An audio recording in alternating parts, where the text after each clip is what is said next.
Welcome to meeting number 10 of the Standing Committee on Transport, Infrastructure and Communities.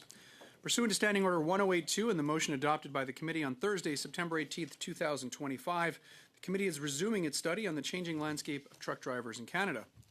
Today's meeting is taking place in a hybrid format pursuant to the standing orders. I'd like to take a few minutes to comment for the benefit of our witnesses and members. Please wait until I recognize you by name before speaking. For those participating by video conference, click on the microphone icon to activate your mic, and please mute yourself when you're not speaking. For those on Zoom, at the bottom of your screen, you can select the appropriate channel for interpretation, either floor, English, or French. For those in the room, you can use the earpiece and select the desired channel. A reminder that all comments should be addressed through the chair. For members in the room, if you wish to speak, please raise your hand. For members on Zoom, please use the raise hand function should you wish to get the attention of the clerk or the chair. The clerk and I will manage the speaking order as best we can. We appreciate your patience and understanding in this regard. Before I welcome our witnesses, I want to share an important piece of information. These two lovely placards that my son made for me. This one is the yellow placard. It means that when you have 15 seconds left in your time, I will raise it. If I raise the red one, it means that you are out of time and I will have the unfortunate job of cutting you off, which I do not like to do, but I do it for the benefit of our members who all have a fixed amount of question time. With that, colleagues, I'd like to welcome our witnesses for today. We have from Atlantic Provinces Trucking Association, Chris McKee, Executive Director. Welcome to you, sir. We have from Spring Creek Carriers, Inc., Mark Bilesma. Did I get that right? Perfect. Fantastic. Bilesma, President and Chair of the Ontario Trucking Association, and from Transport Saint-Pamphile, regarde ça, Véronique Gagné, Vice-Présidente. Bienvenue. We'll start with our opening remarks, and for that, I'll turn the floor over to you, Mr. McKee. You have 5 minutes, sir. Thank you, Mr. Chair, members of the committee, good morning, and thank you for allowing me to appear before you today. My name is Chris McKee. I'm here on behalf of the members of the Atlantic Provinces Trucking Association. We're a privately funded nonprofit group representing about 340 member companies employing tens of thousands of Canadians across the Atlantic provinces. We are proud to be one of 7 provincial associations that make up the Canadian Trucking Alliance. I appear before you here this morning because our members are suffering under the truck driver misclassification scheme that's proliferating our industry, known as Driver Inc. Many of these are generational family businesses, both large, small, and are now facing an existential crisis. Our members are being punished for doing things the right way, for being good corporate citizens. Driver Inc. has weakened our industry from a safety, labor, and competitive standpoint. This is a crisis of fairness, safety, and the rule of law. If you follow the law, you lose. If you cheat, you win. And right now, in Canada's trucking industry, the cheaters are winning. In Atlantic Canada, we're witnessing carriers downsizing fleets, reducing truck count. We're seeing them pause or scale back employee benefits such as health and dental and RRSP contributions, and in worst case scenarios, laying off staff just to stay afloat and to compete against these bad actors who are flooding our marketplace. As you've heard from witnesses that have appeared before this committee earlier in the week, in the simplest terms, Driver Inc. is an illegal model where companies misclassify drivers as independent contractors instead of employees. Drivers are often coerced into incorporating themselves, even though they drive company trucks. The company pays for their fuel, insurance, and maintenance. Under the Canada Labour Code, those individuals are clearly defined as employees, not contractors. So let's call it what it is. Driver Inc. is payroll fraud, it's tax fraud, and it's labor fraud. This scheme allows companies to avoid paying payroll taxes like CPP and EI, costing Ottawa billions of dollars a year. They avoid labor obligations such as overtime, holidays, and paid leave. And they avoid workers' compensation premiums, leaving drivers unprotected in the event of injury. We estimate that these firms can undercut legitimate carriers by 25 to 30% per driver in avoided payroll burden. This translates to between $20,000 and $30,000 per year per driver. The perceived benefit to drivers is also deeply concerning. The continued moratorium on T4As removes accountability and has enabled a widespread underground economy to thrive in our sector. Our members are not afraid of healthy competition. They're not losing because they're inefficient. They're losing because they follow the law. Rates are being driven to unsustainable levels, eroding profitability for compliant carriers. In fact, one carrier I recently spoke with a few days ago just lost a major contract. The competing carrier that took the contract was quoting rates that have not been seen since the 1990s. This is how cheap these guys are coming in and taking business from compliant companies. As you've also heard this week, training and safety standards are collapsing. As these operators cut corners on wages, they also cut corners on maintenance and compliance, and it's making our highways less safe. Governments are losing millions annually, employment standards are eroding, wages collapse, and the driver shortage worsens because good people don't want to join an industry where the rule breakers are calling the shots. Every time a driver and company wins a contract, a legitimate Canadian business loses, and so do their workers, our communities, and our tax base. This committee does not need to invent new tools. They already exist. Government just needs to use them. Our recommendations are aligned with that of our colleagues at the Canadian Trucking Alliance. We ask that you lift the T4A moratorium immediately, continue to provide resources and further provide resources to CRA and ESDC to hire auditors, and to continue to enforce or encourage rather information sharing among federal departments. We ask that you eliminate driver Inc. fleets from government and Crown contracts, bar non-compliant carriers from immigration and training programs through preferred and trusted employer models, and accelerate the work that Transport Canada is doing on a national carrier database for full transparency. Mr. Chair, the bad actors are thriving and they're expanding into Atlantic Canada. They're threatening the survival of compliant fleets, hollowing out our tax base, and putting our public safety at risk. Trucking is vital to our regional economy. We already face higher costs than many of our peers, longer empty miles and higher fuel prices, and this is just another part of a perfect storm that's impacting our fleets. It's time for Canada to take the same elbows up approach on this issue that we've taken in trade and competitiveness, defending those who play by the rules, standing up for fairness, and refusing to let the lawbreakers elbow their way to the front of the line. Thank you very much for your time. Thank you very much, Mr. McKee. Next, we'll go to Mr. Bylsma. Mr. Bylsma, the floor is yours. You have 5 minutes, sir. Thank you, Mr. Chair. Good morning, and I'd like to thank the committee for giving the crisis of driver Inc. the time it deserves today. My name is Mark Bylsma. I'm president of Spring Creek Carriers and the current chair of the Ontario Trucking Association. Spring Creek is located in Beamsville, Ontario, in the riding of Niagara West, and we operate approximately 40 trucks, primarily hauling less than truckload freight between the U.S. and Canada.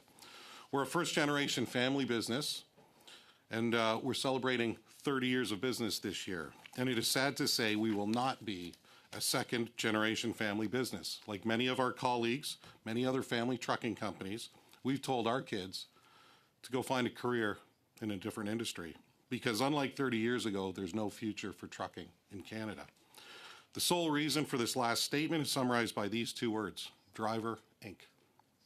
In my remarks, I'm going to assume that you have read the CTA report, the costing appendix, as it explains the crisis very well, along with our recommendations.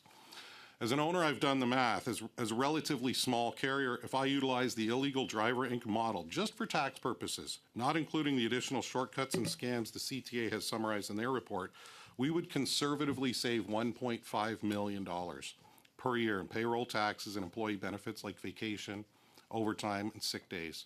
When you compare that to my revenues of just under $15 million, you can see this is more than 10%. Most people in our industry don't make 10% in a good year. My average, I'm going to get a little granular in some numbers here. My average revenue per shipment last year was $650. The Driver Inc. crowd can do that for $585. And in today's economic climate, I'll lose an order over $10. Imagine if my customers could save $65. They wouldn't even call me again.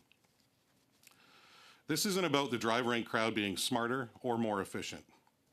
It's about stealing $65 on every order. It's about stealing $1.5 million from the Canadian people, from our government every year. And those numbers are small in comparison to the overall problem because Spring Creek is small in comparison to the overall industry. The billions of dollars outlined in the CTA package are not made up. They're not fabricated. I am and will forever be a capitalist. Only the strong survive. Laissez-faire is what I always said. What does laissez-faire mean? It's defined as a hands-off approach in economics and leadership.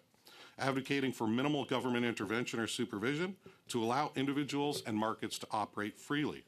But our government has gone too far. They are allowing individuals and markets to break every conceivable law to line their own pockets.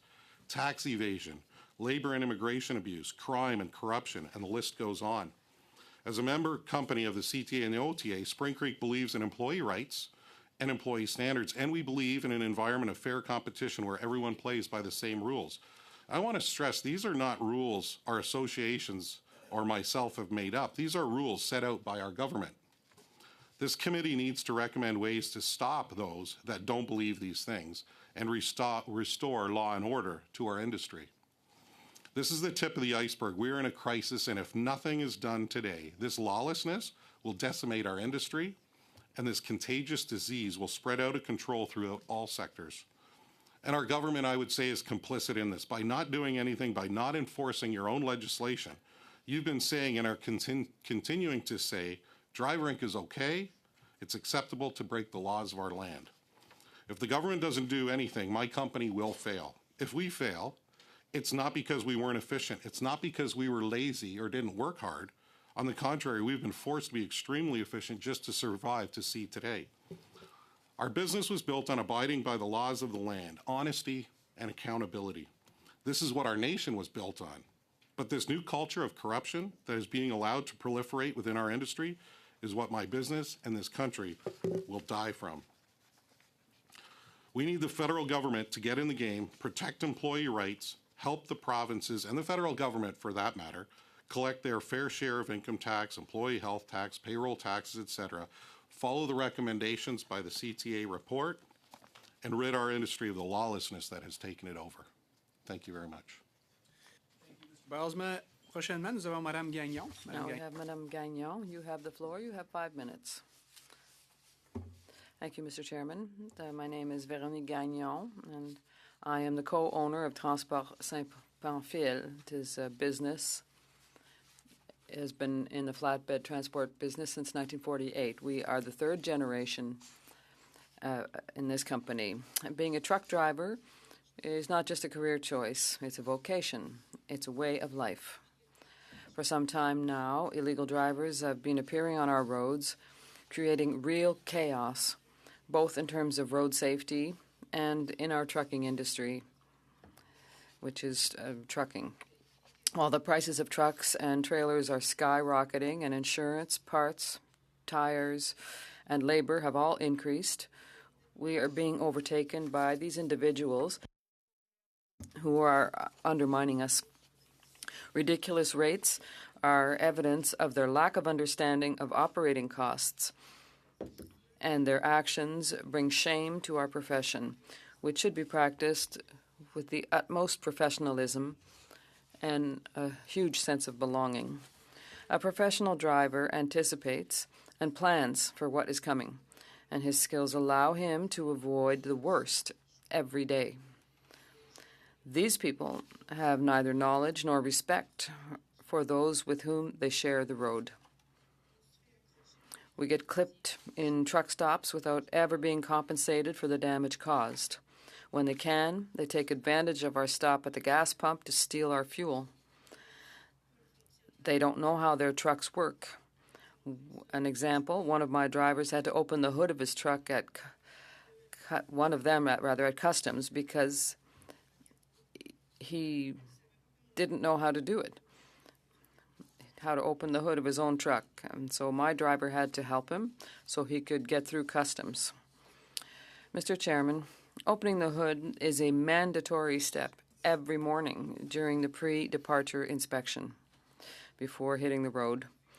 We've seen them in other cases with icy roads put windshield washer fluid on the ground so that they could get unstuck. That's not what the business is. These people don't have knowledge and they're dangerous. They don't respect driving hours. They don't pay their dues. They don't maintain their equipment. They're not insured, and they are all underpaid. All of these factors allow them to reduce rates, which leads us straight into a wall. We, the proud truckers who respect the law and the users of the road. We, Your tax-paying transporters who pay our taxes have a strong sense of belonging and still believe in the internal solidarity of our profession. By tolerating these actions, you are discouraging those who are passionate about transport. We're losing more and more good drivers who don't want to share the road with these people. This has to stop today, Mr. Chairman. You must visit the companies to ensure that these people have the necessary skills to be truck drivers. When renewing licenses or license plates, you must require proof of adequate insurance. These people are not insured on the road. We who've been working in transportation for decades need your financial support, among other things, because we did not choose this situation that is costing our companies dearly. It's rather you who have imposed it on us. And so, Mr. Chairman, what fate awaits us? Is there some way of getting us out of this nightmare? Thank you. Thank you, Ms. Gagnon. We'll begin. Mr. Albus, the floor is yours. You have 6 minutes, sir. Thank you, Mr. Chair, and thank you to all of our witnesses for coming and being brutally honest with you. I have to say, after 10 years of successive Liberal failures on this file, your Canadian lives and livelihoods are at risk. I think you've painted that picture. Conservatives want to restore your industry, restore safety to our streets, and crack down on these bad actors, including the people that are allowing this to happen. Now, I'm going to start with asking Mr. McKee on behalf of the Atlantic Provinces Trucking Association. In our last committee meeting, we heard how the Liberal government policies, like on immigration, were fueling Driver Inc. Is that happening in your experience? And second to that, you mentioned Crown corporations and government contracting with Driver Inc. Is that provincial government? Is that federal government? Please give us some concrete examples. Thank you. So I will say that in terms of labor fraud in the Atlantic provinces, the preliminary data that we're looking at it's not as prevalent in the Atlantic provinces as it is in other provinces in this country. We also have preferred employer programs at the provincial level in the Atlantic provinces, which after employers go through a robust screening process, they are put to the front of the line for provincial nominee programs, for the Atlantic immigration programs, and for the temporary foreign worker program. So we feel that while there is evidence of immigration fraud and indentured servitude in this industry, I'm not disputing that. We feel in the Atlantic provinces it's not as prevalent. Where we're really seeing the issue is these fleets are coming in from other jurisdictions to basically, I would say, to be blunt, poach lanes from our compliant carriers. Okay, sir, and you said Crown corporations and governments are utilizing Driver Inc. and also fueling it. Can you give me a concrete example, please? I wouldn't say I have, a concrete example. It's anecdotal at this point, but we really feel that, there is not a screening process with the federal or provincial governments to ensure that these Crown Corps are not being utilizing this model. And we do know from many of our members that Canada Post is one organization that seems to be utilizing Driver Inc. companies when possible in order to save money. And we all know Canada Post is under financial pressure. Yeah, we're going to need to talk about that more, but I have limited time. Wayne Long is the Secretary of State responsible from CRA. He's someone who says he understands business. He's from Atlantic Canada, from New Brunswick. Have you met with him about your concerns? Has he expressed any concern for your industry? We have not. We've met with several MPs from both sides of the floor on this issue, but we have not met with Mr. Long. What would you tell Mr. Long right now when it comes to the CRA, what he needs to do today? We need to immediately lift the moratorium on T4As. We need to start creating a paper trail so that we can begin to track these guys, the companies and the drivers who may be shirking their tax obligations. Thank you. Thank you. Thank you very much, Mr. Albus. And I'll turn the floor over to Mr. Muse. Mr. Muse, the floor is yours. You have 3 minutes, sir. Thank you, Mr. Chair. My question is to Mr. Bylsma. The Liberals have talked about cracking down on this for years, and the problem is just festering. Actually, it's a crisis point now, and Conservatives want to fix this. When you talk about your business that's not going to succeed to a second generation, and you broke down the numbers very nicely, which I think which paints a very stark picture. My constituency office is 30 minutes from your shop, and so I know in that area that this is a huge issue in Ontario and throughout Ontario. What is the single biggest failure of federal enforcement that has allowed this to persist for this long? Thank you very much, and through the chair.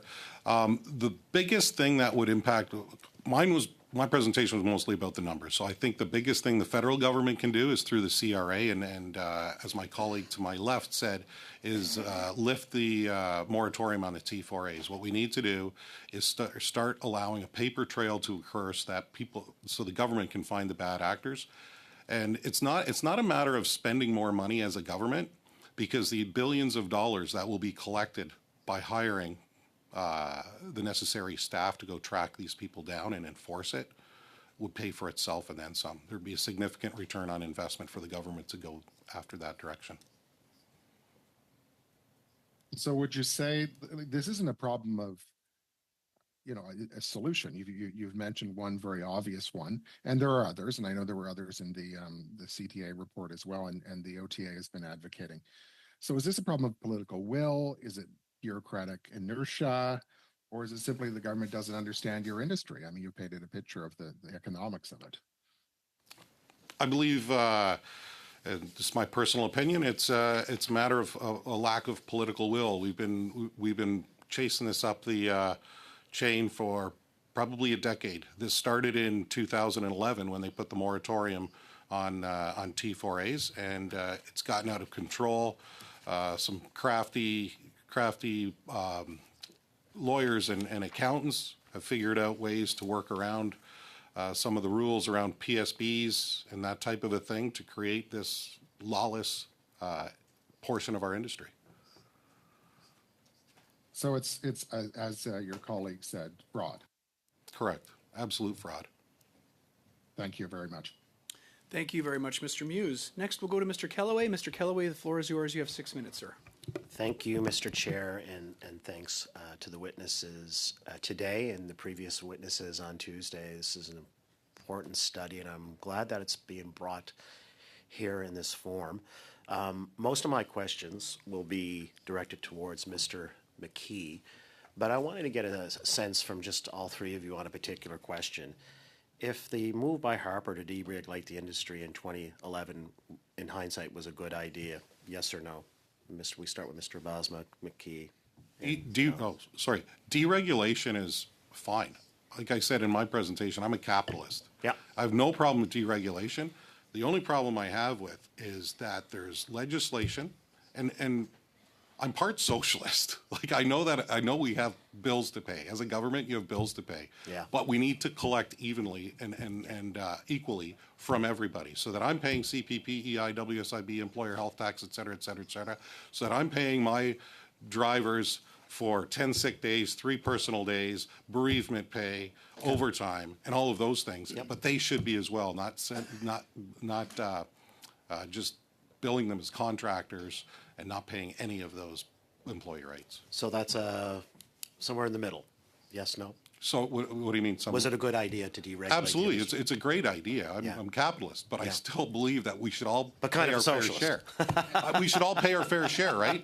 So if I'm paying all those things, so should the driver and crowd, and they're having me for breakfast, lunch, and dinner because they're not paying for those things. If you want to give, and I'm not looking for a handout. I use the number 1.5 million. Thank you, sir. I just have a few. I don't have that much time. I apologize. I wish I had more time.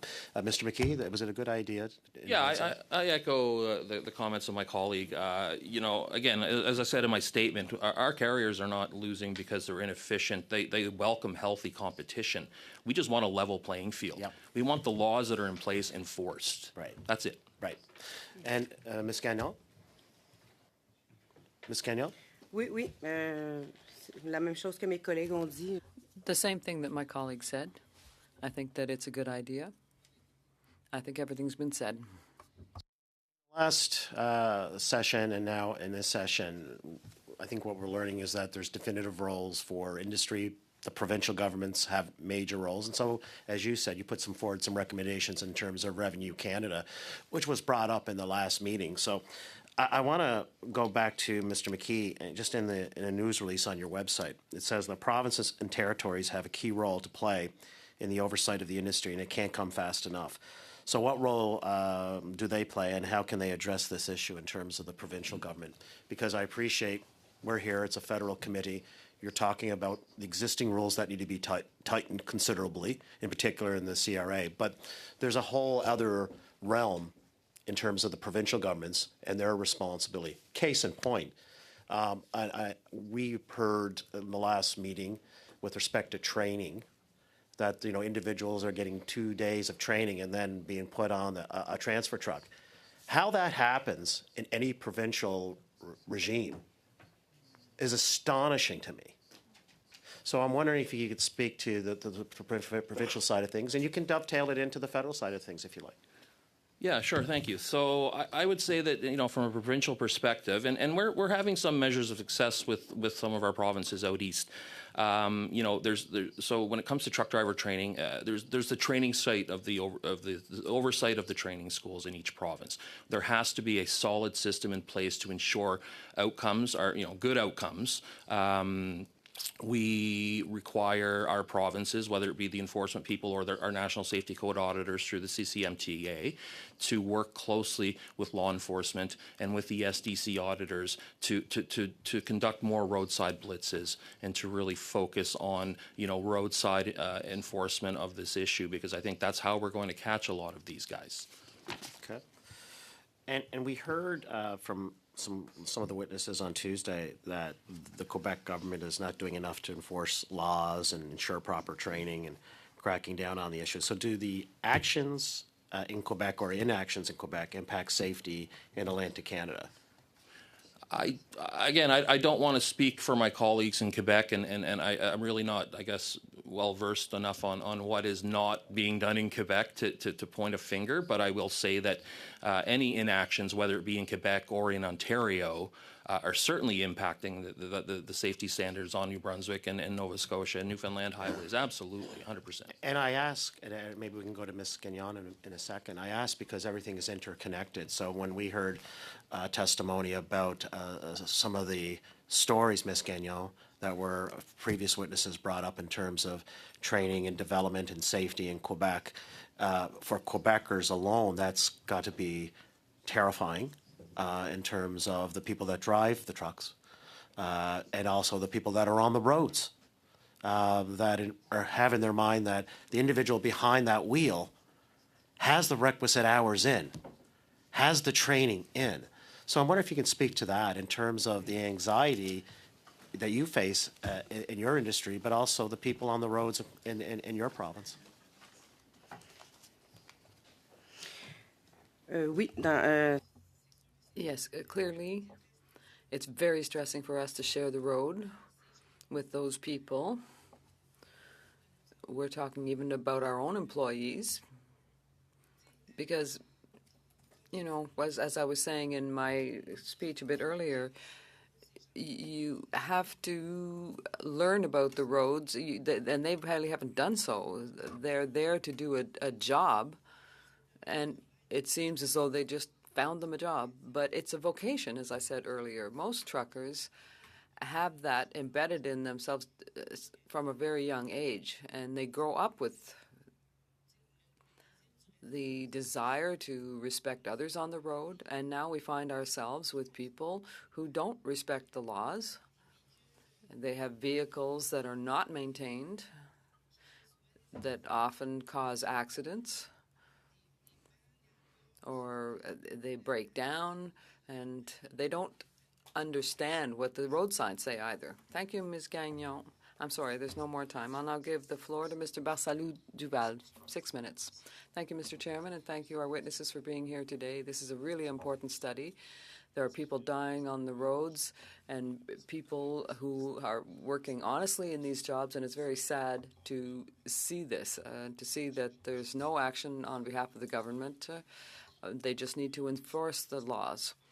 To continue where we were earlier in the conversation, we were hearing about what the government colleague was saying, and he echoes what the minister said. It's up to the province to do this.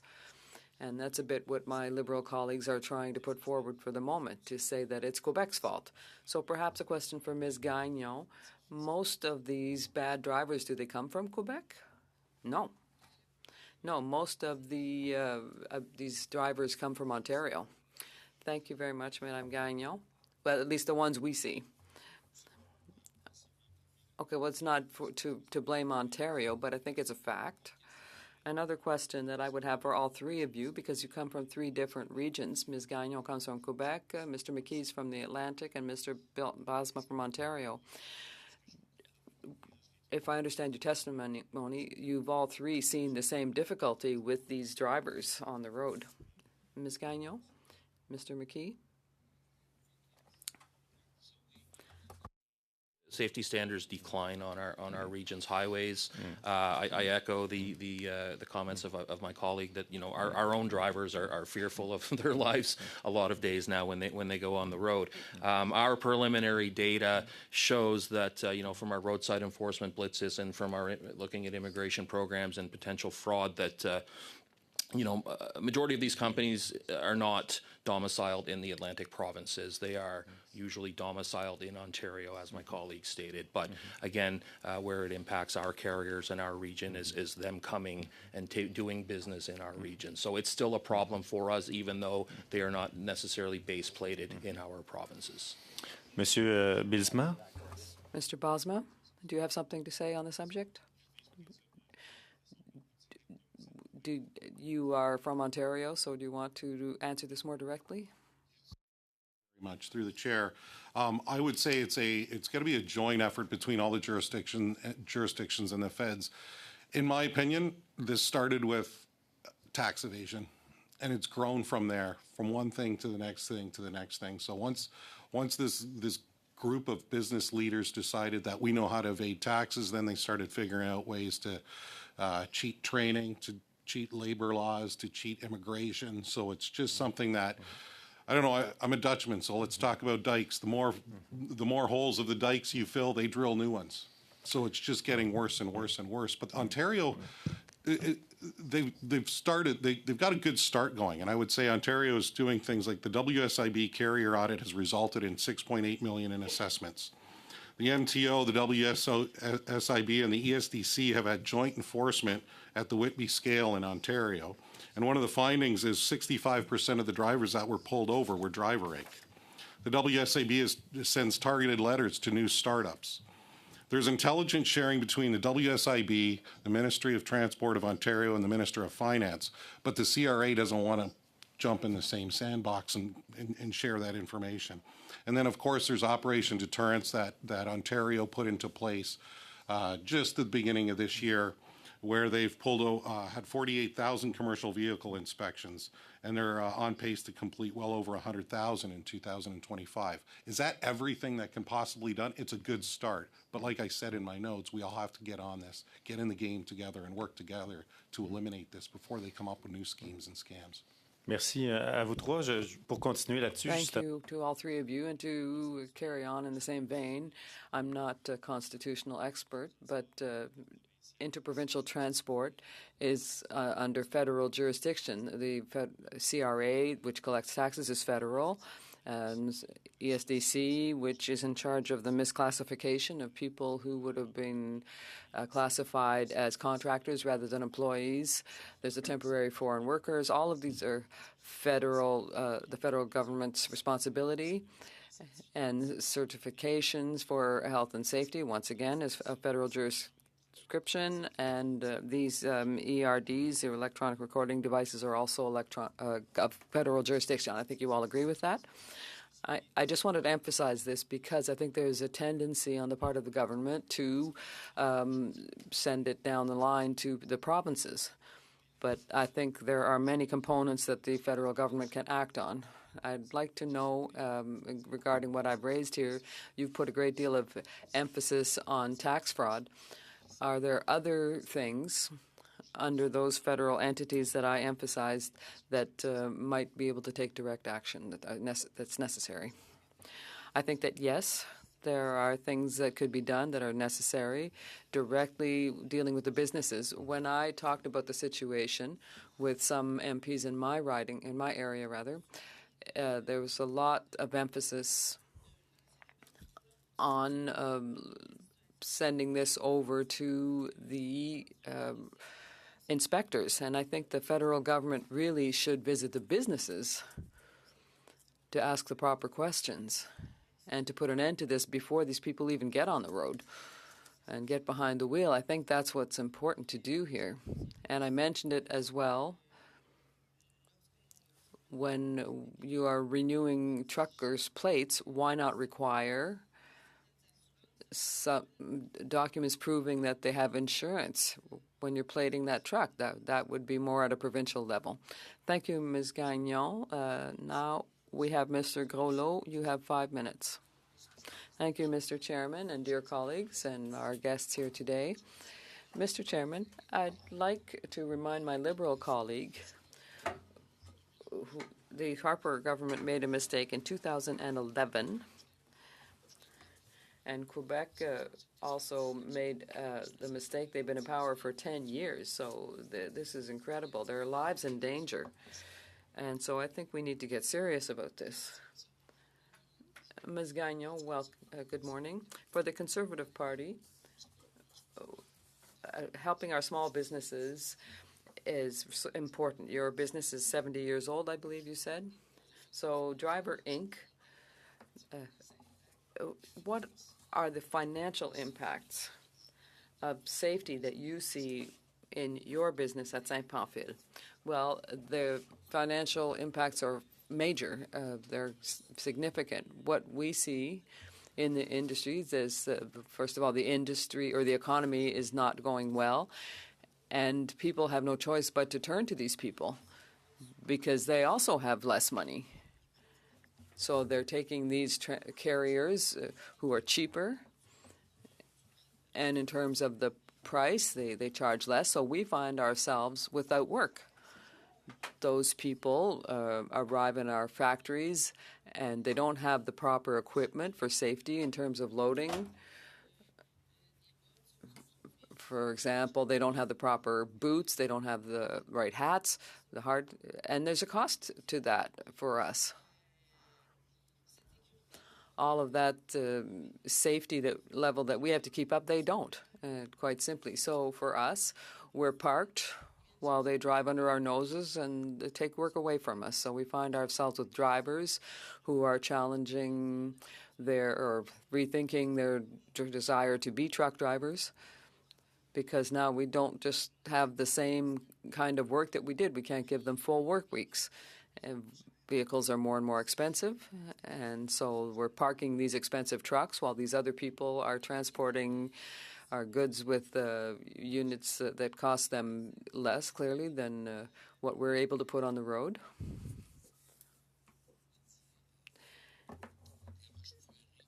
There's Driver Inc. You talked about a Driver Inc. that was at customs and he couldn't open up his own hood. That's right. And what's really unfortunate for my employees is that they have no choice but to help these people, because trucking has always been a profession where solidarity was important. They're far from home. They have no choice but to help each other. So we find ourselves sharing the road with these people, and we have no choice but to help them. Otherwise, we can't move forward either. So we can't just cross our arms and say, well, too bad. That's your bad luck. But if we don't help them, if my driver hadn't opened the hood, well, the customs officer would have waited until he could open it. But did he find it normal that the driver couldn't open his own hood? No, it's completely unacceptable. It's part of the mandatory checks that are supposed to be done every morning. Every morning? Yeah, you have to be able to open the hood. So I'm sorry, but how many years has this problem been getting worse for? Well, I feel it more, certainly. I don't think it's been affecting us for that many years, maybe 3 or 4, that we've been really seeing a clash, if you will, within the industry. And do you have support from the Liberal government? Are they helping you with this crisis? Absolutely not. We have no support. You just have to figure it out for yourselves. Yes, we're left alone with this, and as I said, there are costs to this because you have to be aware of the fact that these people who cause accidents on the road, I was talking about insurance earlier, they have to be insured because now we're going to find ourselves with a truck cemetery all along the highway because the pickup trucks won't want to go and pick them up anymore. What message is the federal government, Liberal government, sending to businesses like yours? Are they asking you to cheat or what? Well, clearly we feel that the requirements are more strenuous or stringent for us, but we might find ourselves leaving the profession rather than acting like these other people. That's clear. Thank you very much, Ms. Gagnon. Thank you, Mr. Groslo. Next, we have Mr. Lauzon. You have the floor for 5 minutes, please. Thank you very much. Thank you, Mr. Chairman, and thank you to the witnesses for being here. My first question is for Mr. McKee. We heard you very clearly, I think. You stated that it's very important to comply with the law, to obey the law, and you talked a lot about the T4As, and there's been a moratorium. You can't blame the Conservatives. These moratoriums were set up in 2011 and 14 by the Conservatives. But Mr. McKee, there have been hundreds of changes in the budget to try and amend certain things that the Conservatives voted against in the budget. And Mr. McKee, you know the impact that this has in the Atlantic region. The T4A cannot solve everything. I know it's a big part of the problem, but beyond that, talk to me about the incidences beyond the T4As that could improve the situation for drivers. Very beneficial would be, excuse me, I'm going to find my notes. It would be to have a uniformed national carrier database across all provinces. So we need the provinces to work together to share information on these fleets, because often what happens is these people may be caught, they may be audited, they may be fined, and upon follow-up visits by ESDC auditors, they've disappeared. They've changed names. We call it ghosting. If we have a national database that is supported by all provinces, sharing the same amount of data, sharing all types of carrier safety, insurance information, driver profiles, this would be one step that would really, really help us to keep track of these carriers. The T4A issue, I think, is something. As much as you asked me to talk past that, I think almost immediately that could see positive benefits for this issue. Lifting that moratorium would restore a paper trail, and within one tax year, we'll see non-compliance likely drop sharply, because these companies and these drivers now know that their transactions are being tracked. And we really see that as the number one benefit. Again, as I said in my statements, continue to encourage or support Transport Canada and the provinces and the work they're doing to create a national carrier database where you, as government, know everybody that is running a tractor trailer down the highways in this country, and being able to look and see if they are safe and compliant carriers. Merci pour votre réponse.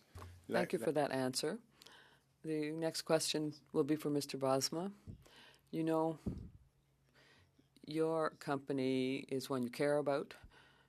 You have a business that provides a lot of well-paid jobs within a legislative framework. But throughout all of this, your colleague from the Bloc Québécois, my colleague rather, gave us a list of things that have direct links with the federal government. So, yes, whether it's for an issue of temporary foreign workers or regulations, taxes, and so on. But I'm coming back a bit to the question that I posed to Mr. McKee. The T4A issue cannot solve all the problems. So with the provinces and territories, they also have some responsibilities. So do you agree that the legislative framework for the issuance of permits is provincial, and the criteria of eligibility for drivers also rely on mandatory training, so tests have to be passed? You talked a lot about insecurity in terms of regulations that are not respected. So there's a complex or complete assessment that has to be done in each of the provinces. So are you challenging the provincial system that regulates Class 1 truck drivers for your company, or for competing companies?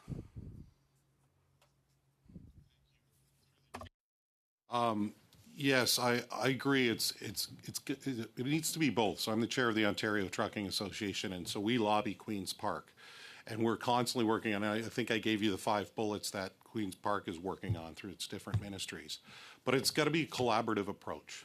So if the WSIB has found $6.8 million in assessments and penalties, they need to work collaboratively. CRA and the different departments need to work collaboratively with the federal government. The federal government needs to be willing to take that data and say, okay, who are you finding as non-compliant, so that we can also go after them. And that's what's going to ultimately, there's not one silver bullet here. There's a whole bunch of different things. Sorry. Thank you, Mr. I Baussman. saw the red card in the corner of my eye. No worries. I was ignoring you. You're not the first, sir. You're not the first, you won't be the last. Merci, Monsieur Lauzon. Monsieur Barcelou-Duval, à vous la parole. 2 minutes et demie, s'il Mr. vous plaît. Barcelou-Duval, 2.5 minutes. Thank you, Mr. Chairman. I'd like to come back to something that you said, Ms. Gagnon, and perhaps the other witnesses would agree.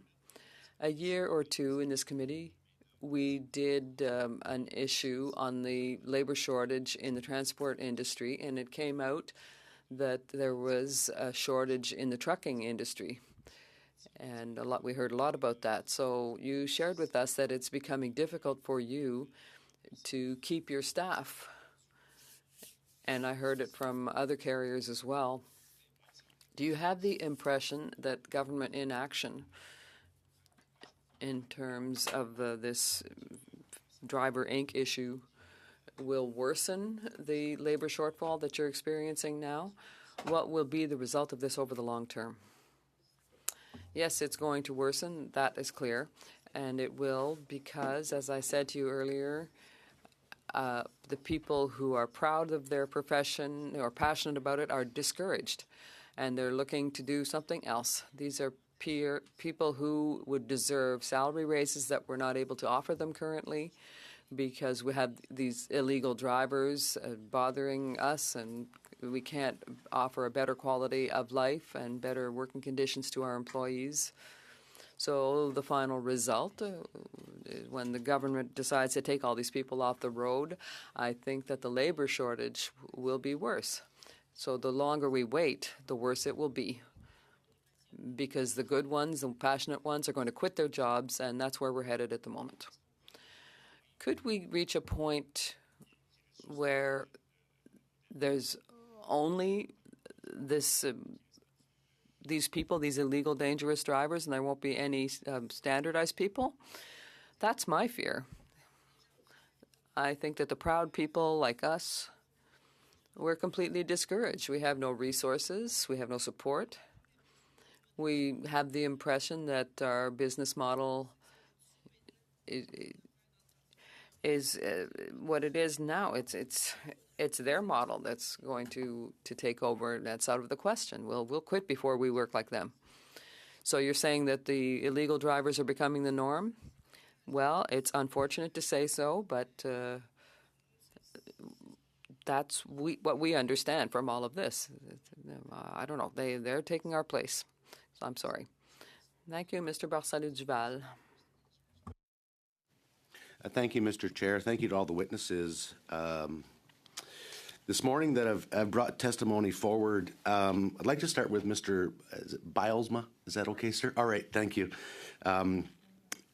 Your testimony was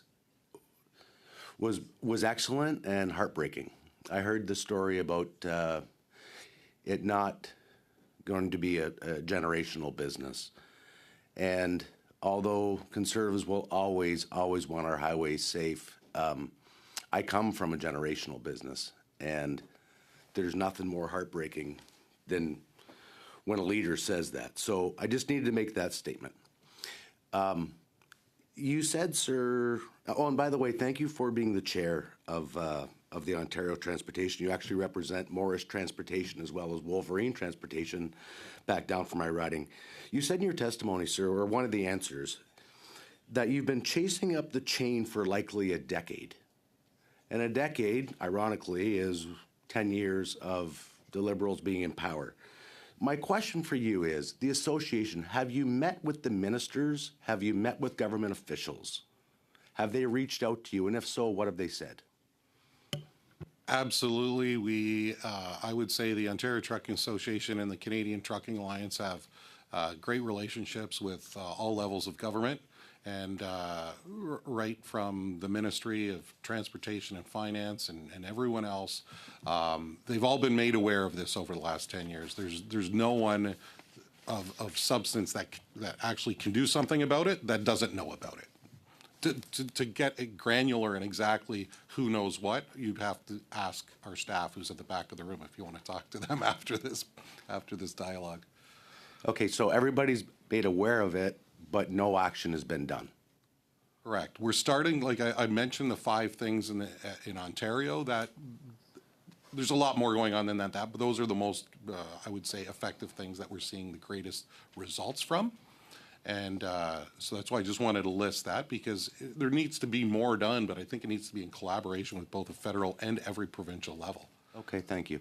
And this question is for both yourself and for Mr. McKee.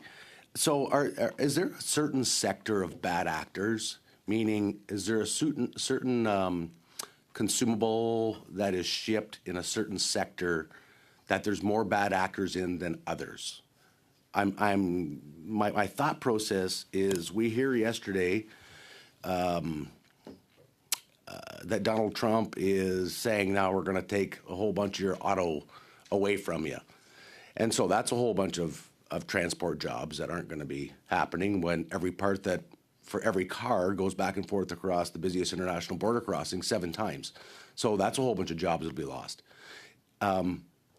Is there a certain sector that needs to be targeted?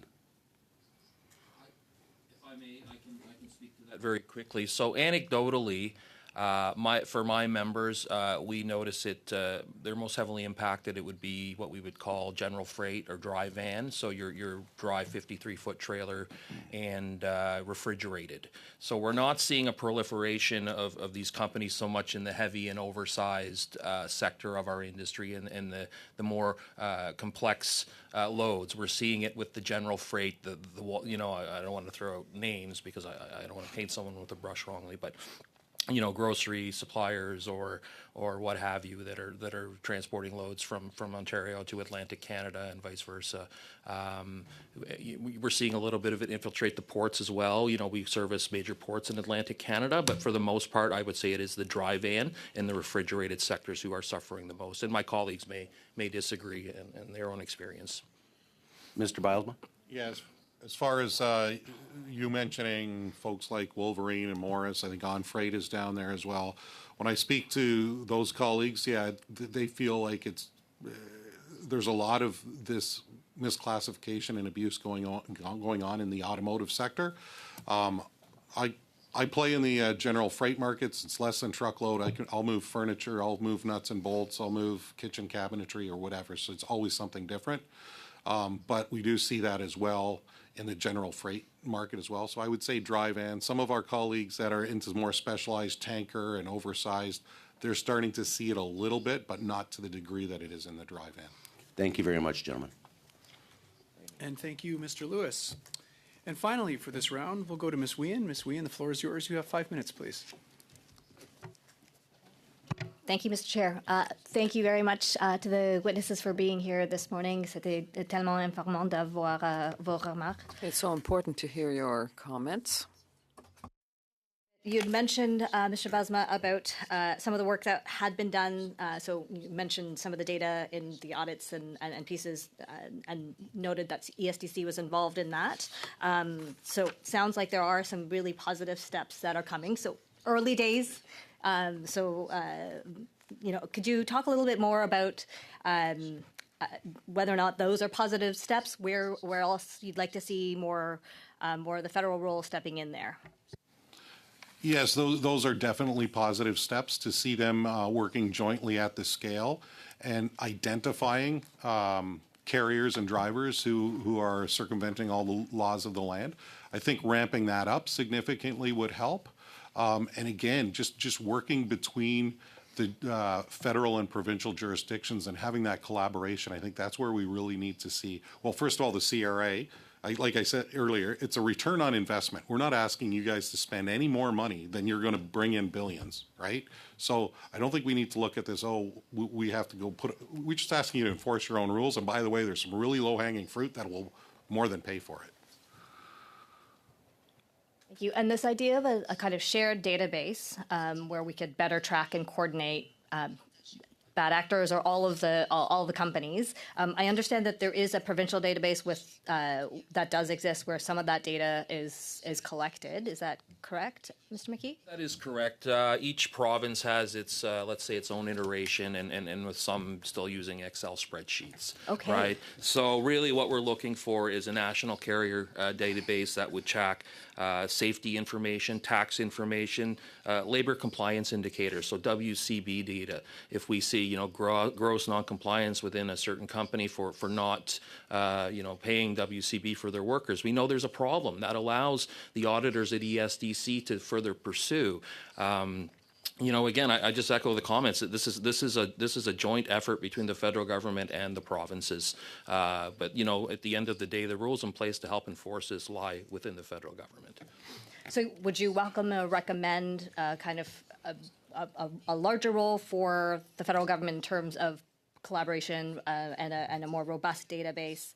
Absolutely, and we could track things like insurance pieces as well. That I understand is at a provincial level. So the role for the province there could be better integrated and harmonized if we had coordination at that level. Yeah, we need that coordination amongst the provinces, and that work is underway to the best of our understanding. We just need this committee and its government to continue to support that and to continue to provide resources to ESDC to help continue these audits and provide more auditors. Thank you. And could you speak a little bit, all three of you again, to the role of the provinces in terms of more the enforcement piece? That's not really, from my understanding, that's work that's done at the provincial level.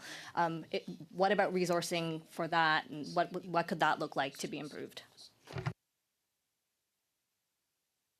Provinces, the low-hanging fruit in terms of helping tackle this problem is analyzing WCB data. Like we said, WCB in each province is generally a quasi-government organization, and it's one way to really, if they're headquartered or base plated in these provinces, it's one way. It's an easy search of a database to see how many kind of payroll violations each company or each firm has, and then audit accordingly.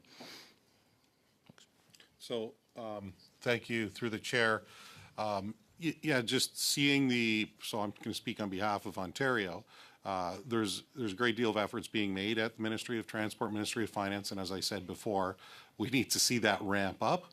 But so it's a lot about road safety, and we're holding their feet to the fire as far as driver training and safety of drivers on the road, and just more presence at the scales. This is where we're going to deal with the safety issue, right? And so the Ontario government is working towards getting a greater presence at the scales, but it's great having those other government departments there to help audit as well, and that will help target. But going back to, I think, one of your previous comments, just getting all of the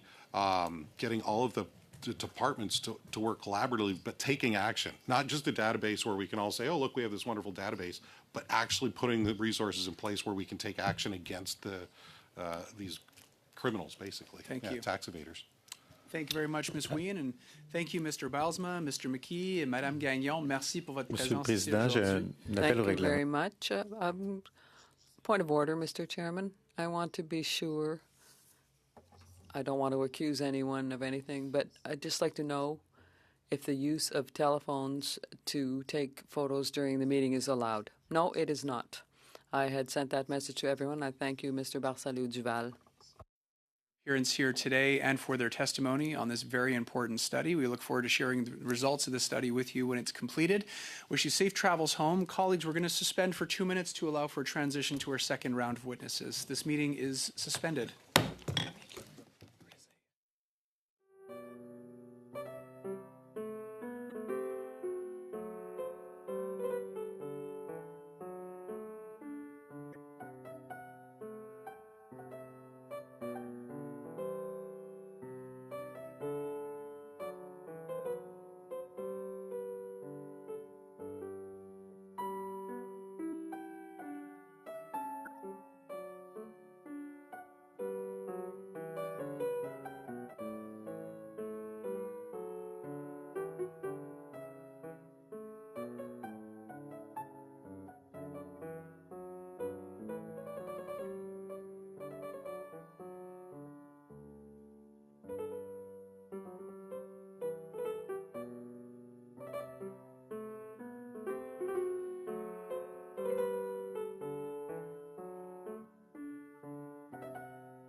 I call this meeting to order.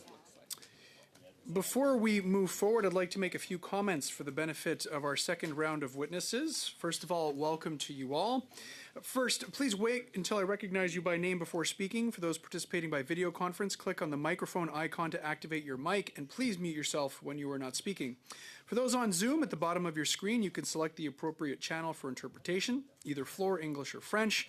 For those in the room, you can use the earpiece and select the desired channel. A reminder that all comments should be addressed through the chair. Also, I have two placards with me. I have a yellow placard and a red placard. If I hold up the yellow placard, it means you have 15 seconds left, and I'd kindly ask that you wrap up. If I hold up the red placard, I will be in the unfortunate situation where I have to cut your mic off so that I can turn the floor over to another member for questioning. Colleagues, I'd like to now welcome our second round of witnesses. On a la Fraternité des Constables du Contrôle. We have the Fraternité des Constables du Contrôle routier du Québec, Jean-Claude Dagneau, President. Welcome. Inspector Traffic Services joining us by video conference. Thank you for your presence, sir. And we have from Teamsters Canada, Mariam Aboudib, Executive Director, Government Affairs. Welcome to you as well. We'll begin our opening remarks, avec Monsieur Jean-Claude Dagneau. Vous avez 5 minutes. La parole est à vous. You have 5 minutes. You have the floor.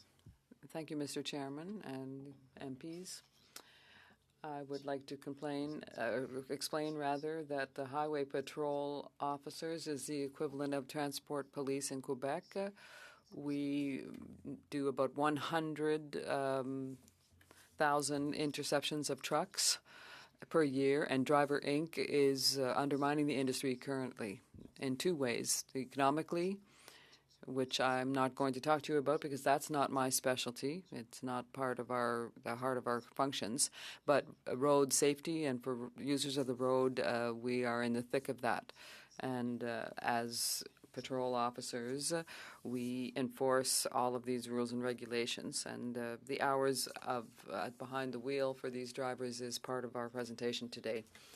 Currently, unfortunately, there have been a lot of deaths, far too many.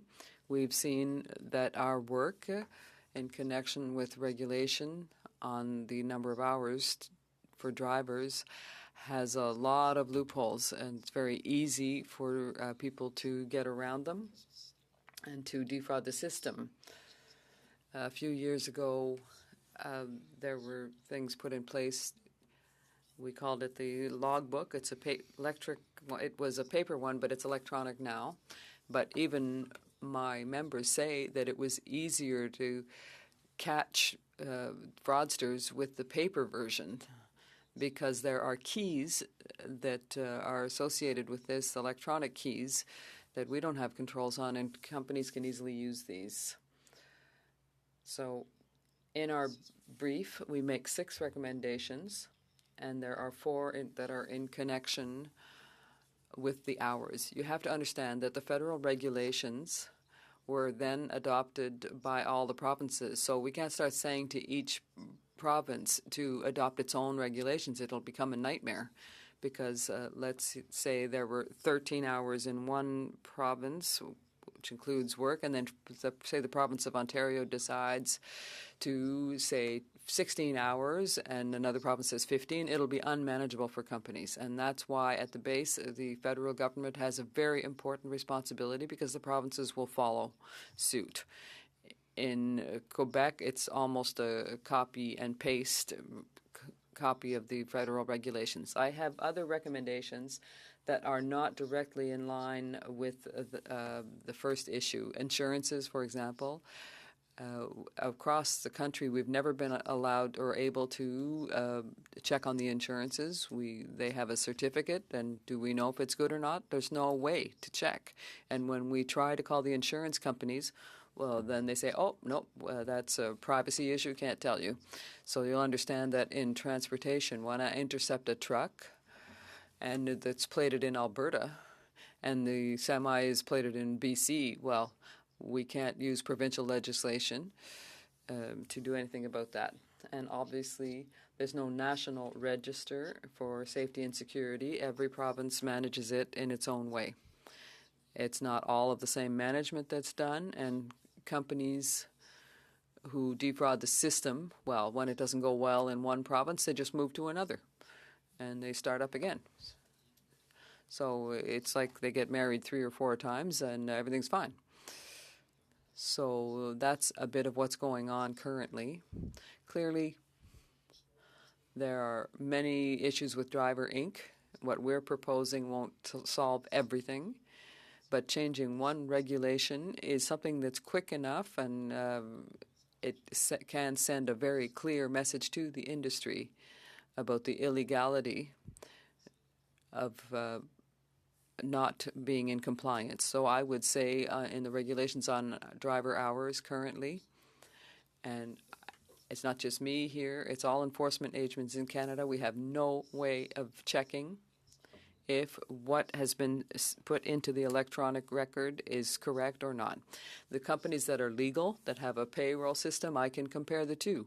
So I'll be able to visit a business and say, show me your pay system, and if the person was paid for 40 hours, we'll see it. The problem is that in the electronic book, they were supposedly working 40 hours, but they actually did 80 with Driver Inc. There's no record of the hours driven. It's just a lump sum check, say $2,500 for 2 weeks of work, and that does not include expenses. It doesn't include gas or taxes, and it's peanuts at the end of the day. So thank you, Mr. Chairman. Thank you, Mr. Dagnon. Floor is yours. You have 5 minutes for your opening remarks, sir. Good morning, and thank you, Mr. Chair. Thank you for having me, council members. I'm speaking to you from Toronto, and I'm currently the Inspector of Traffic Services. We have a very large unit that does enforcement and education for the City of Toronto. I guess one of our biggest challenges here is moving forward is really traffic congestion, but part and parcel to some of the issues that have been raised and discussed this morning by the other witnesses. I will refer to them very briefly and open myself to questions later. There's always the issue of our relationship with the trucking industry and what our role is when it comes to traffic safety and public safety as well. So I will say to the committee that this morning that we have members that are designated for dealing with compliance and for issues in the trucking and transportation issue in this in the province of Ontario, and more importantly in the City of Toronto.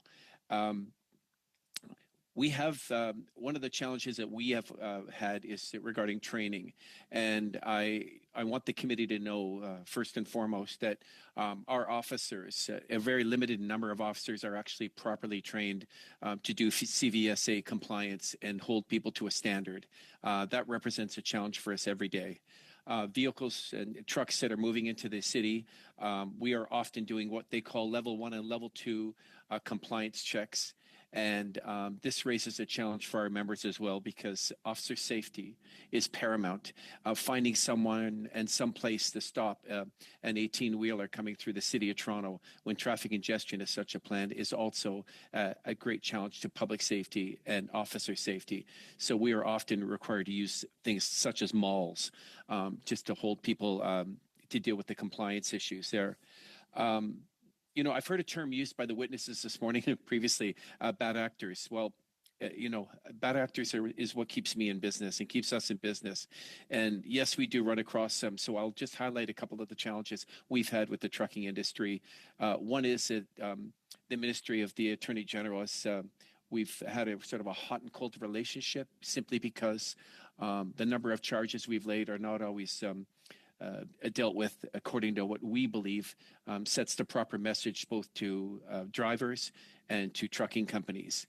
Charges are often dealt, dropped, or traded off for the lesser charge simply to move the process through the court system, and that has always been a challenge for us and continues to be a challenge. It's our challenge. We are dealing with it.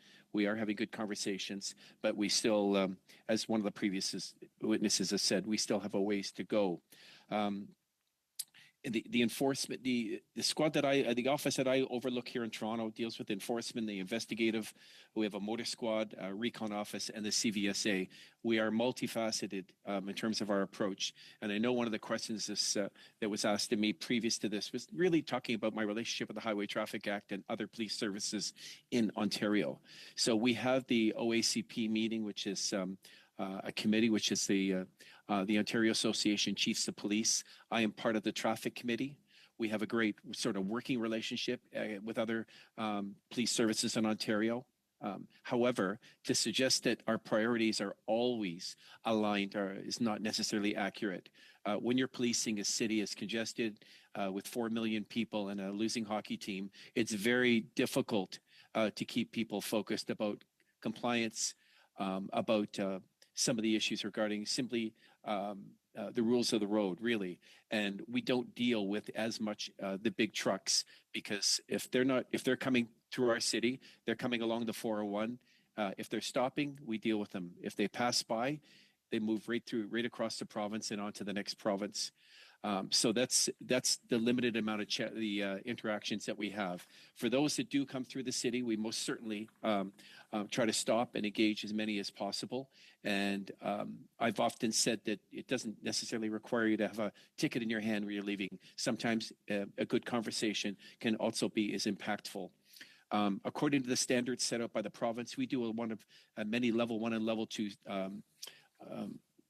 inspections, which speaks to the inspections of driver's licenses and the inspections of vehicles. And that's our role, and I will open myself for any questions you might have. Thank you, Mr. Chair. Thank you very much, Inspector Moyer. And next, we'll go to Ms. Abu Dib. The floor is yours. You have 5 minutes for your opening remarks, please. Thank you. And firstly, on behalf of the 130,000 members of Teamsters Canada, thank you, esteemed committee members, for inviting us to these important hearings, hopefully meant to find solutions to the crisis that is, in fact, plaguing our trucking industry, creating unsafe roads and unsafe working conditions for drivers, and contributing to significant amount of missing tax dollars. Moreover, the crisis is also creating a climate of fear and xenophobia in our industry where, if left unaddressed, will only worsen and result in grave unintended consequences for all drivers out there. Secondly, the committee members, dear committee members, this is not a new issue. The Teamsters, alongside several partners, including unlikely ones like the Canadian Trucking Alliance, with whom we continue to work closely on this particular file, have been raising awareness and speaking to the government for just under a decade. Yes, we do have good laws in Canada, but the primary problem is enforcement, and we are in fact, crisis compliance. This crisis has given birth to others. We agree fully with the CTA's presented outlines of these crises yesterday, namely in road safety, human rights abuses, and labor laws and tax fraud. We are not sure what the government's waiting for anymore. In the falls of 22 and 24, the fall economic statements from the federal government committed to addressing the problem. However, we remain far from accomplishing this, and more needs to be done. As I'm certain you've been hearing over and over again, a major component of this model is that it treats employees of trucking companies as independent contractors. This is not meant to target operators that are in fact legitimate, and many are Teamster members. We are talking about drivers who have been tricked, forced, or required to incorporate in order for employers to bypass the mandatory deductions, income tax, overtime pay, vacation pay, sick days, and so on and so forth. Unfortunately, we also know that this results in the potential evasion of income taxes, whether it's knowingly or not, where employees don't report their deductions, and the impact of that is well known. We concur that CTA's numbers, well-researched and statistics that they have made are conservative estimates worth restating here, that the amounts saved amount to millions of illegal savings each year for various companies, and for the government, this translates into billions of dollars in lost revenue. There are important driver and public safety concerns. The government's own data shows that trucking companies who misclassify drivers are more likely to operate with drivers who are untrained and undertrained, questionable insurance, licensing, and certification. And let's be clear, this puts lives in danger, both that of our communities as well as our drivers. We would also be remiss not to mention the fact that another contribution, to this scheme is the misuse and abuse of the temporary foreign worker program. Some companies are engaging in modern-day indentured labor with workers who do not know their rights or obligations and fall into unsafe and illegal dependencies on employers who abuse the system. And just to add fuel to the fire, this is now resulting in xenophobic attitudes towards drivers who may or may not be new Canadians and many non-white drivers in the industry. We do recognize the efforts the government has made, but clearly it's not enough. The onus does remain on the employee whose circumstances are already precarious to lodge complaint or to raise these issues. Many more proaction on the part of the government as well as enforcement is needed. We'll conclude by echoing the calls for more coordination between the federal and provincial governments and agencies on a national misclassification blitz in the trucking industry with real penalties that employers will actually feel.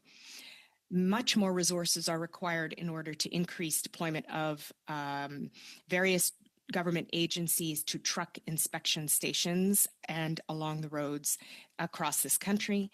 There is an urgent need to expedite the completion and investment into this national database by Transport Canada that will create the necessary oversight and knowledge of who owns and operates these fleets and their safety records in all the provinces. A thorough review of the use of temporary foreign worker program and an end to closed permits where much of the abuse takes place.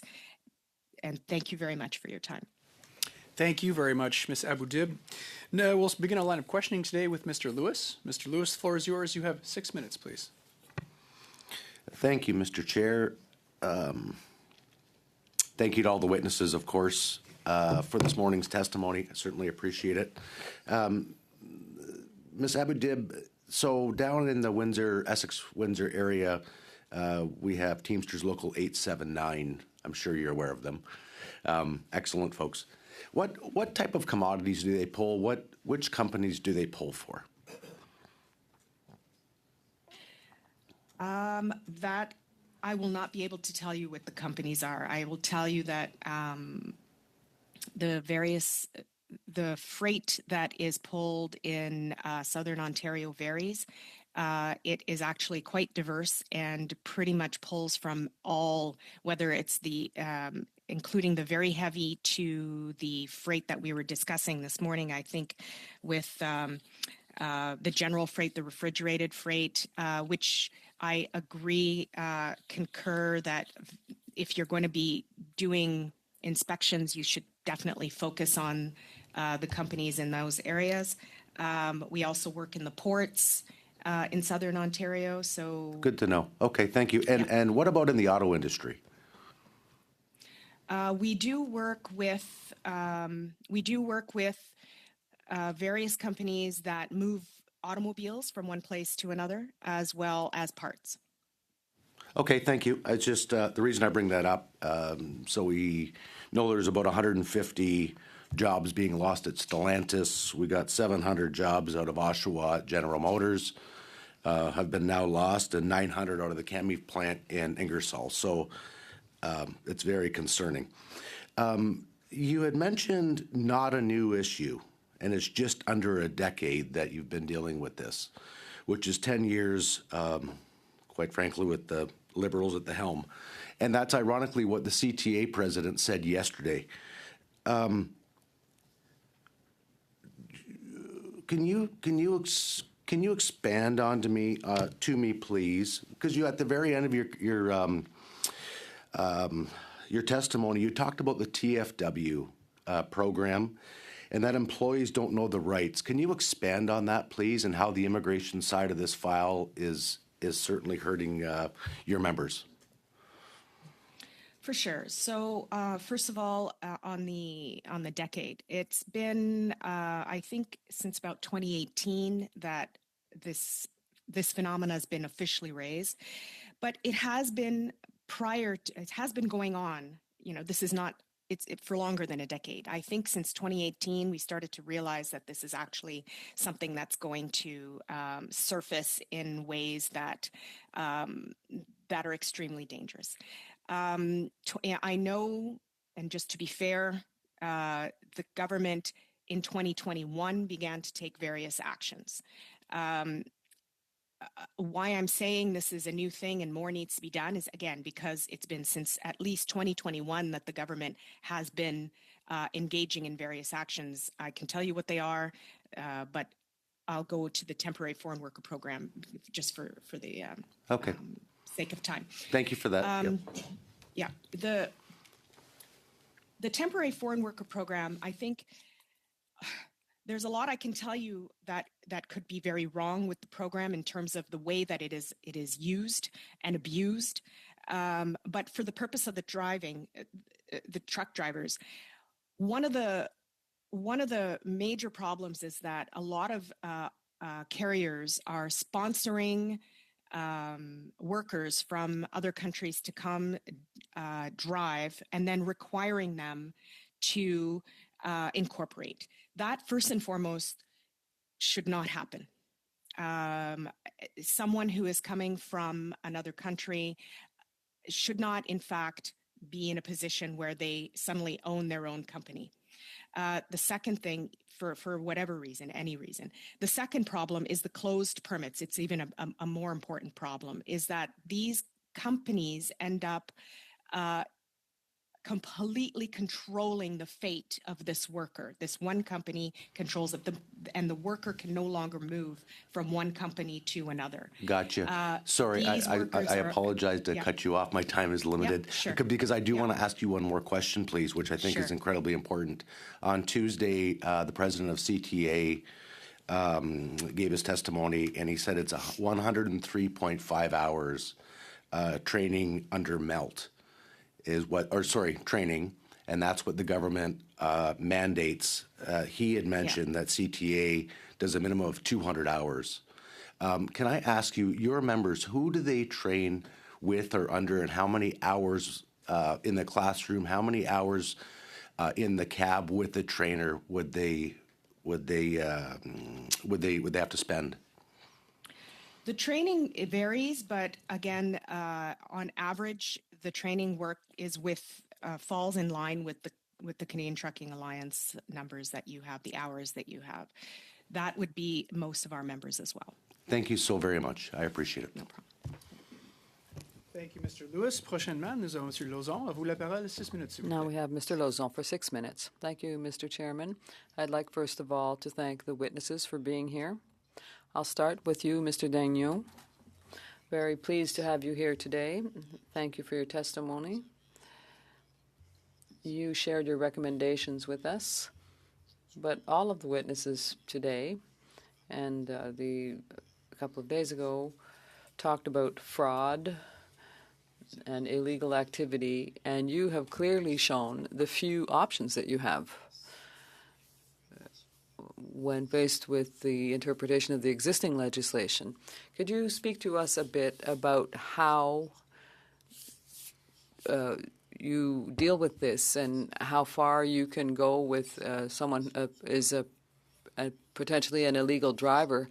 How can you check to see if the driver's license is valid? If you're talking about that, no, we have no way to look into that. Okay, so we have the police services of Toronto here. You are representing the highway inspectors in Quebec. Would a better collaboration between the police services in Quebec, the provincial police in Quebec, better training and better production of information could help your work to at least fix a part of this problem?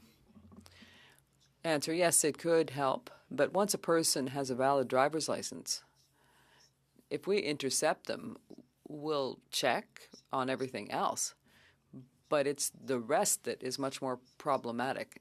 If the person's driver's hours are faked, well, then we can do something, but we can't go very far. If the vehicle demonstrates many mechanical deficiencies, 100%, we can intervene.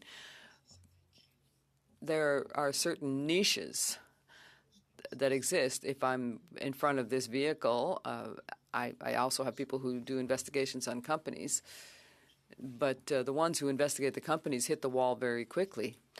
For licenses, there's defrauding there. We had a situation yesterday where the person had 2 valid licenses from Ontario. So we are able to do some work in that regard. But to get back to the base, I've been doing this work for 30 years. There's always been this kind of defrauding, and it's going to exist in every province, and it will still in the future. Talking about the issues, if it's not the driver's permit or license, you have the authority to inspect the truck, the state of the wheels, and the general state of the truck. We heard from some witnesses that drivers didn't even know how to speak either English or French. So for you, is that legal within your work to communicate in either French or English with drivers in Canada? Well, there's no legislation that indicates that the person has to speak either French or English. Often what they'll do, because clearly my members are francophones or they speak English, but we will try and figure a way out. The driver will call their boss and give us the telephone. But it's not normal. But it's a situation that we are seeing more and more often.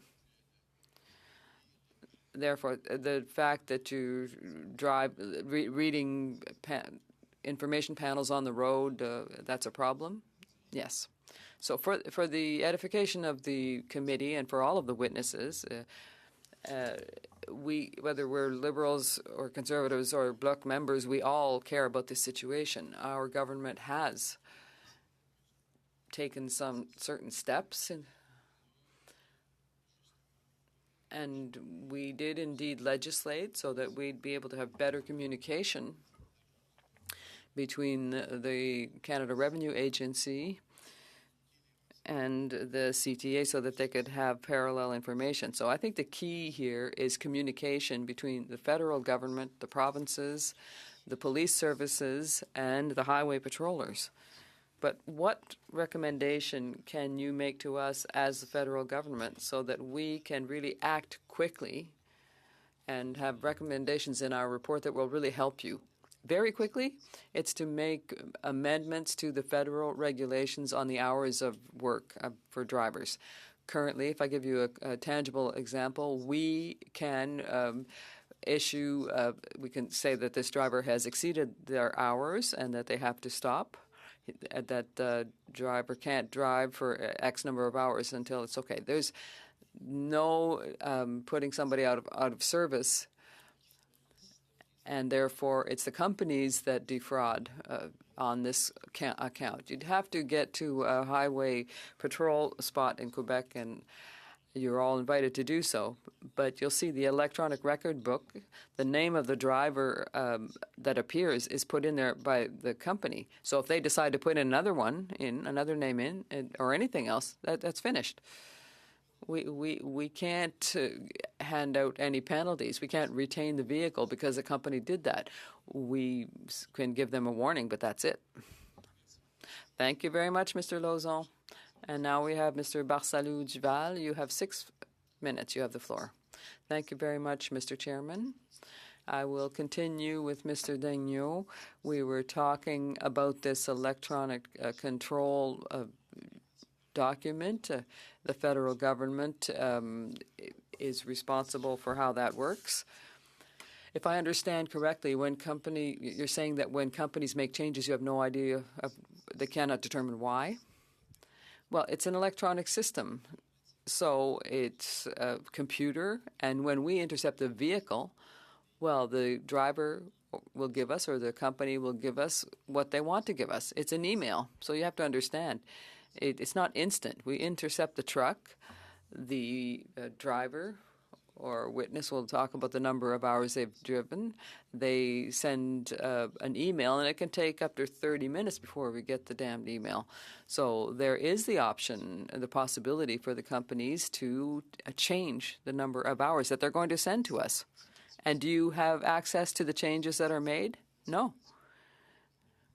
That's something that we put into the recommendation in our brief, because currently there's only one legal entity in Saskatchewan where the provincial government has made it possible for the agents doing our work that they can see if there's been an amendment to the hours driven. There are transportation companies where if the hours have been exceeded, they just say, get off the road, and then 15 minutes later, all of a sudden, their hours are in compliance. So we can't check on that because federal regulations doesn't permit it for the moment. Thank you very much. I have another question for you, because we've talked a lot just until now, and with other people, other witnesses. You see a truck that arrives, say, from Ontario, and you don't have information on previous infractions committed by that particular driver or truck. You only can see what's happened in Quebec. And you said that it would require some data sharing to see what offenses have been committed in other provinces. So I'd maybe go further on that point. We know that sometimes there can be offenses concerning employment insurance, with Canada Revenue Agency, with immigration. So for you to be able to get a hold of the relevant information from the federal level, something that would be useful in your work? Answer: clearly, the more information we have, the better we'll be able to act. When I said earlier, it would require a pay system that is identified in the federal regulations. So we could at least validate the information that what's been put in the electronic logbook is true or not. So if we knew that the company is making deductions at the source, we don't need to know the amounts, but that would be important. Well, what I want to say is that you don't have access to offenses at the federal level. Oh, no, not at all.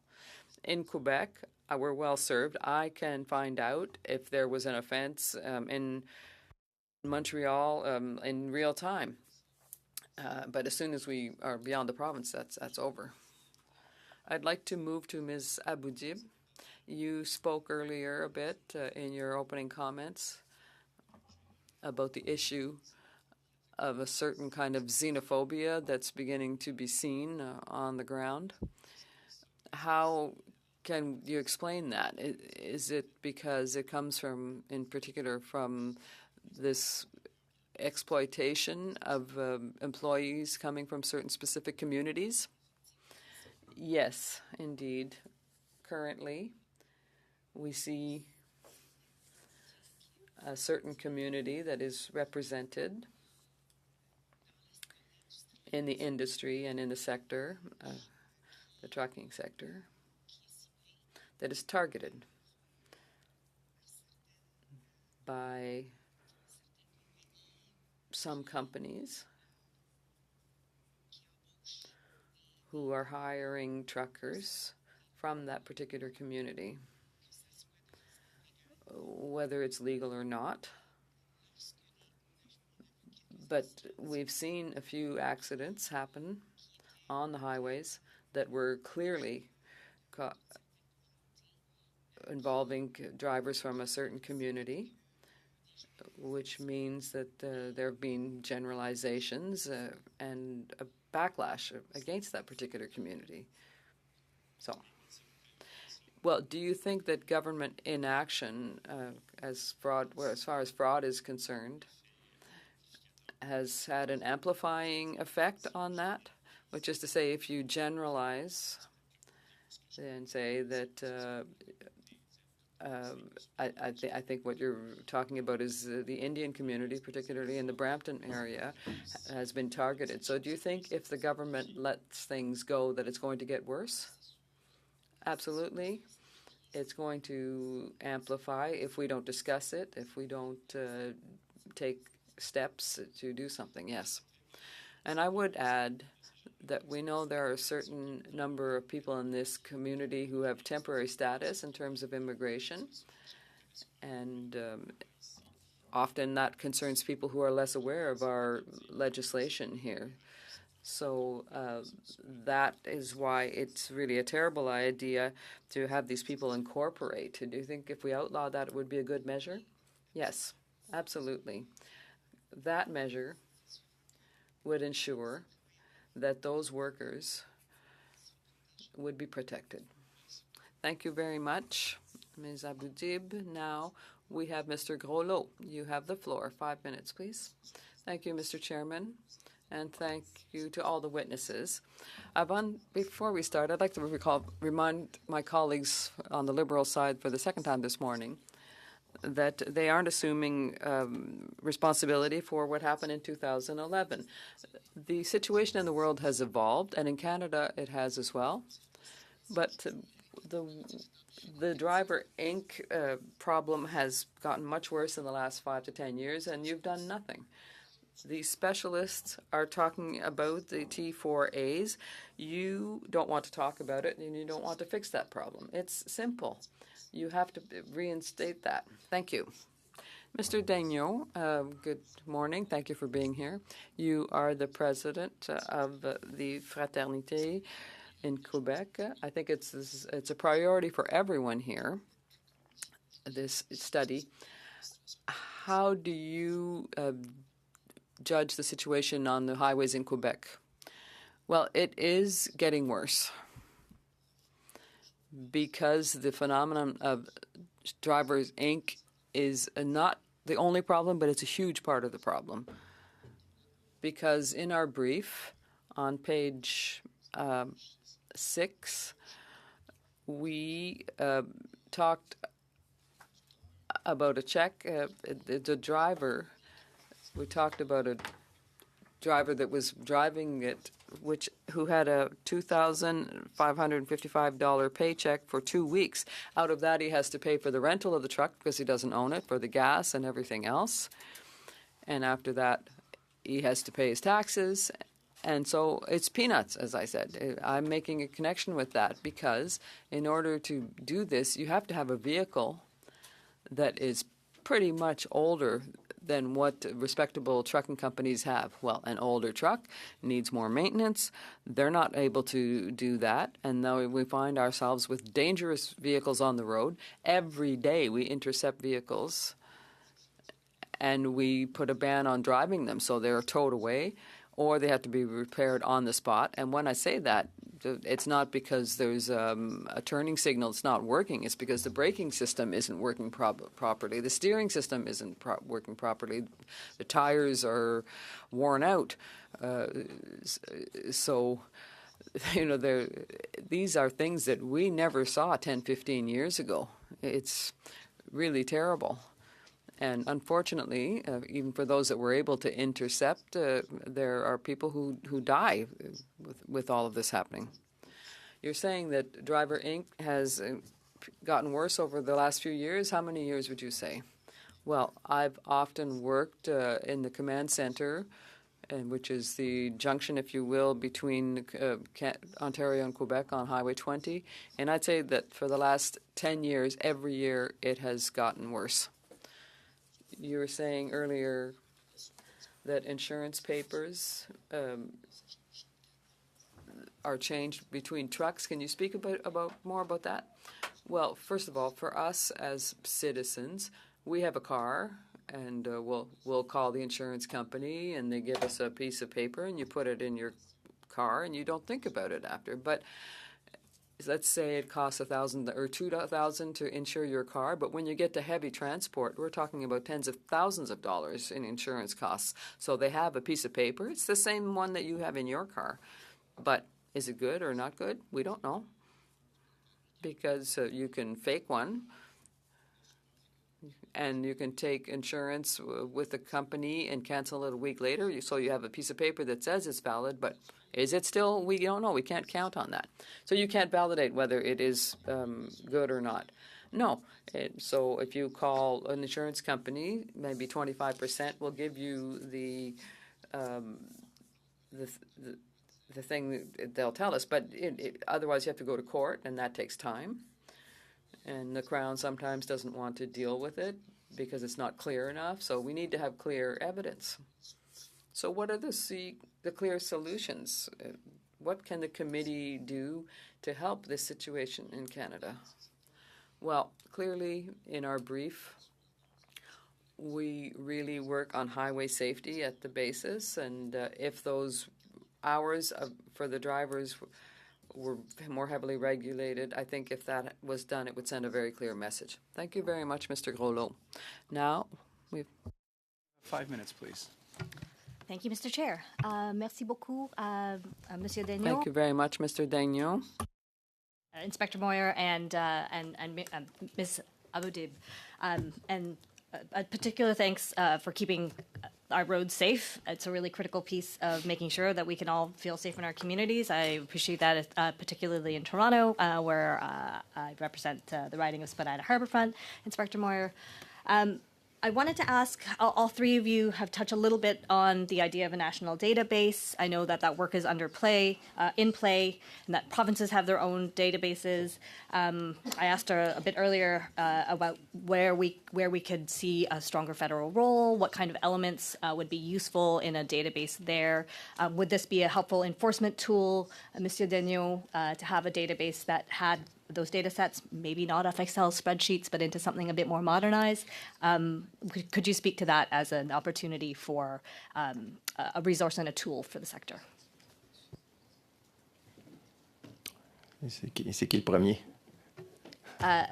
You can each take a turn. Je vais laisser les gens. I will let other people go first.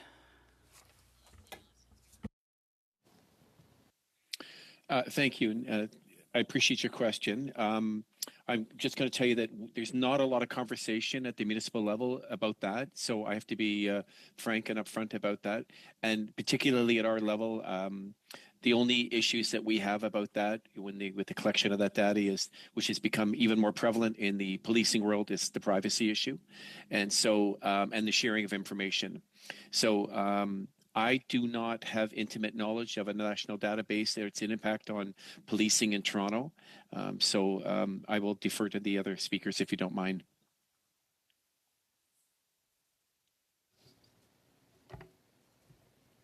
Ms. Aboudib, do you want to weigh in on that? I think you had mentioned it as well.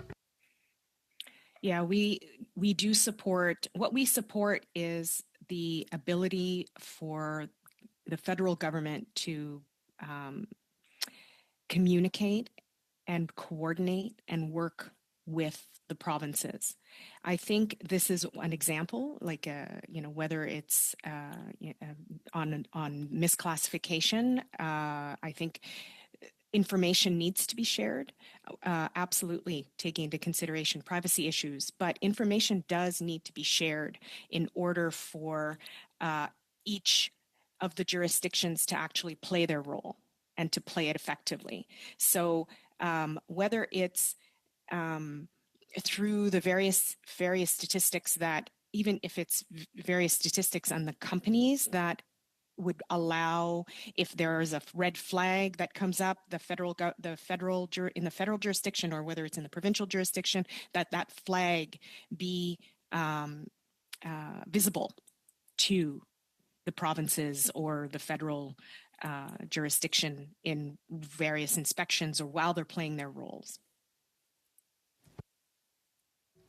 Thank you very much. I also wanted to probe a little bit into the role of the provinces, and I'm wondering if you could speak, Ms. Aboudib, if you are having conversations at the provincial level with other provinces, and in particular, interest is whether or not there are productive conversations happening for you at the provincial level in Ontario.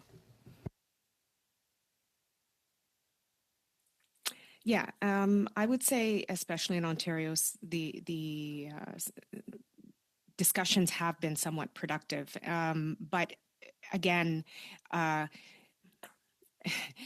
What's not new is the buck passing that happens often in the jurisdiction wars, which again is why our position remains that the provinces and the federal government need to better coordinate their roles on this particular issue. And my last question, you have spoken a little bit about this, but I would love to hear more about recommendations, Ms. Aboudib, on how we respond to the growing xenophobia and ensure that there are better protections for workers. And again, I know that there's openness on the federal level to reviewing the temporary foreign worker program, so I do want to recognize that. The issue here, I think, more importantly, is on the closed permits, which really trap workers in situations often of extreme exploitation, and where there is a need for these workers that are being brought into the country in order to fill a gap, maintain that is in fact the reason for their presence, and they do need to understand what their rights are and what their obligations are. That's extremely important, and more often than not, they don't. Thank you very much, Ms. Wien, and thank you, Ms. Aboudib. Et finalement, pour aujourd'hui, nous avons M. Barcelo-Duval. Finally, for today, we have Mr. Barcelo-Duval, 2.5 minutes. Thank you, Mr. Chairman. I'll continue with Ms. Aboudib. As the representative of the Teamsters, I imagine that on your side, you have a lot of people seeing this situation daily on the front lines, and we know that generally union jobs often result in better working conditions. This explosion of the number of incorporated drivers where people are forced to work under terrible conditions, does that have an impact on the working conditions of your members? Yes. First of all, it results in a competition that's unfair between the companies. So companies will begin more and more to choose to break the law, indeed, unfortunately, which means that they will pay these people poorly who are not even properly incorporated, if I can say it that way, lower salaries. They'll save money. We have already described the so-called advantages to these companies, but this results in, and we're already seeing this, job losses. We're losing members, and these are workers who are losing their jobs because of Driver Inc. And those who remain in those jobs, there's competition for lower pay and worse conditions. So yes, there's a direct impact on our members. We also hear talking about lower pay in the other industries. Have you seen that? Yes, indeed. That's what we're saying. It's a competition this results in the unionized companies with our members are asking for compromises and concessions in negotiations. Do you think that there's more work that can be done to reclassify the misclassifications that have been done fraudulently in order to save taxes and to worsen people's working conditions?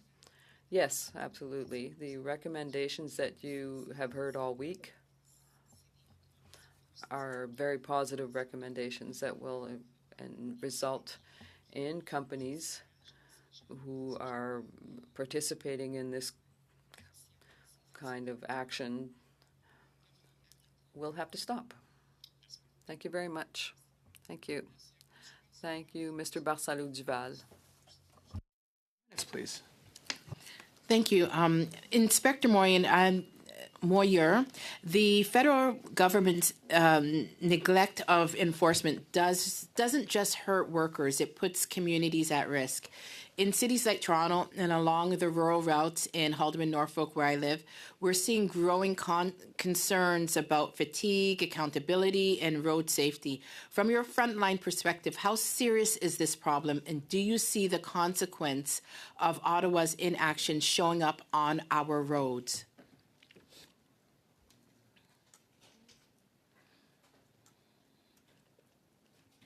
I believe Mr. Moyer may have left. Okay.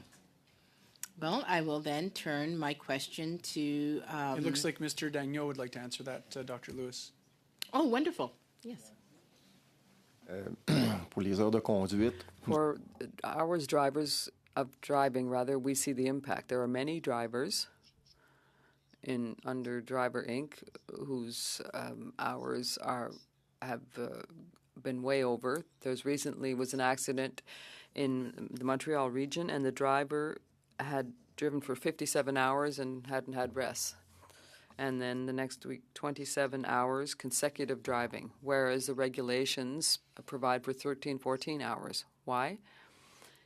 Because they can't get from A to B, for example, Montreal, Toronto, in 6 hours of travel time. But these people try to do it in the same day, and there's traffic, and there's whatever the road conditions are, so it's impossible to do a return trip in the hours that are legal. So what do? They exceed the hours, and they don't put the right hours into the logbook so that they can at least appear to be legal in the end, and that causes accidents and deaths.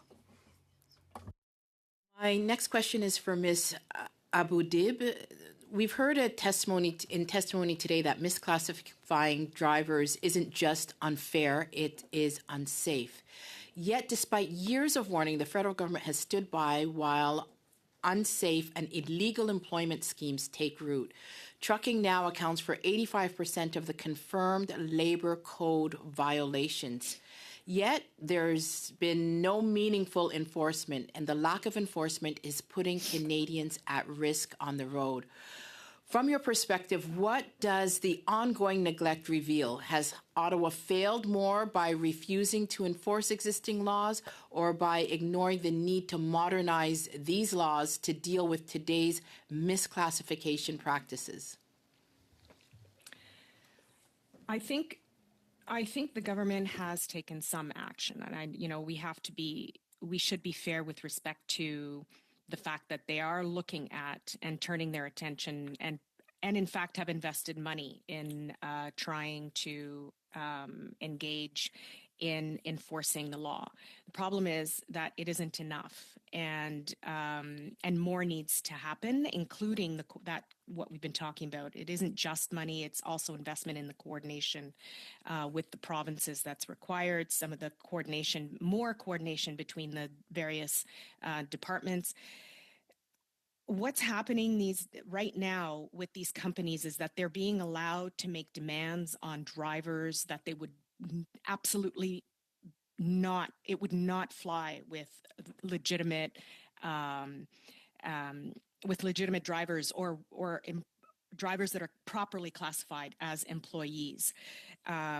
So with the incorporated drivers, they have a lot more flexibility in the laws, that they loopholes that they find, or the abuse that they engage in with respect to temporary foreign workers, where those workers don't even know what their rights are, or when they do, they are still trapped in particular legal framework that they can do very little about it.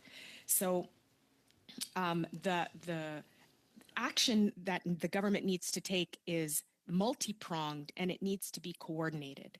And the kind of investment that is required is a lot more than just sort of these, whether it's a study or a pilot project or research or education. Real penalties that hurt need to also be implemented. So tell me about the real Thank world. you very much, Dr. Lewis. Okay. Sorry, no time you. left. Appreciate All right, it. And no thank you, problem. Ms. Abu Dib. And finally, for today, we will turn the floor over to Mr. Kellaway. You have 5 minutes, sir. Thank you, Mr. Chair, and thanks to the witnesses. And Monsieur Daniel, I'll address my questions to you. First, to you and Mr. Moyers, thank you for your service in law enforcement. It is absolutely essential, and my questions are going to be in line with law enforcement.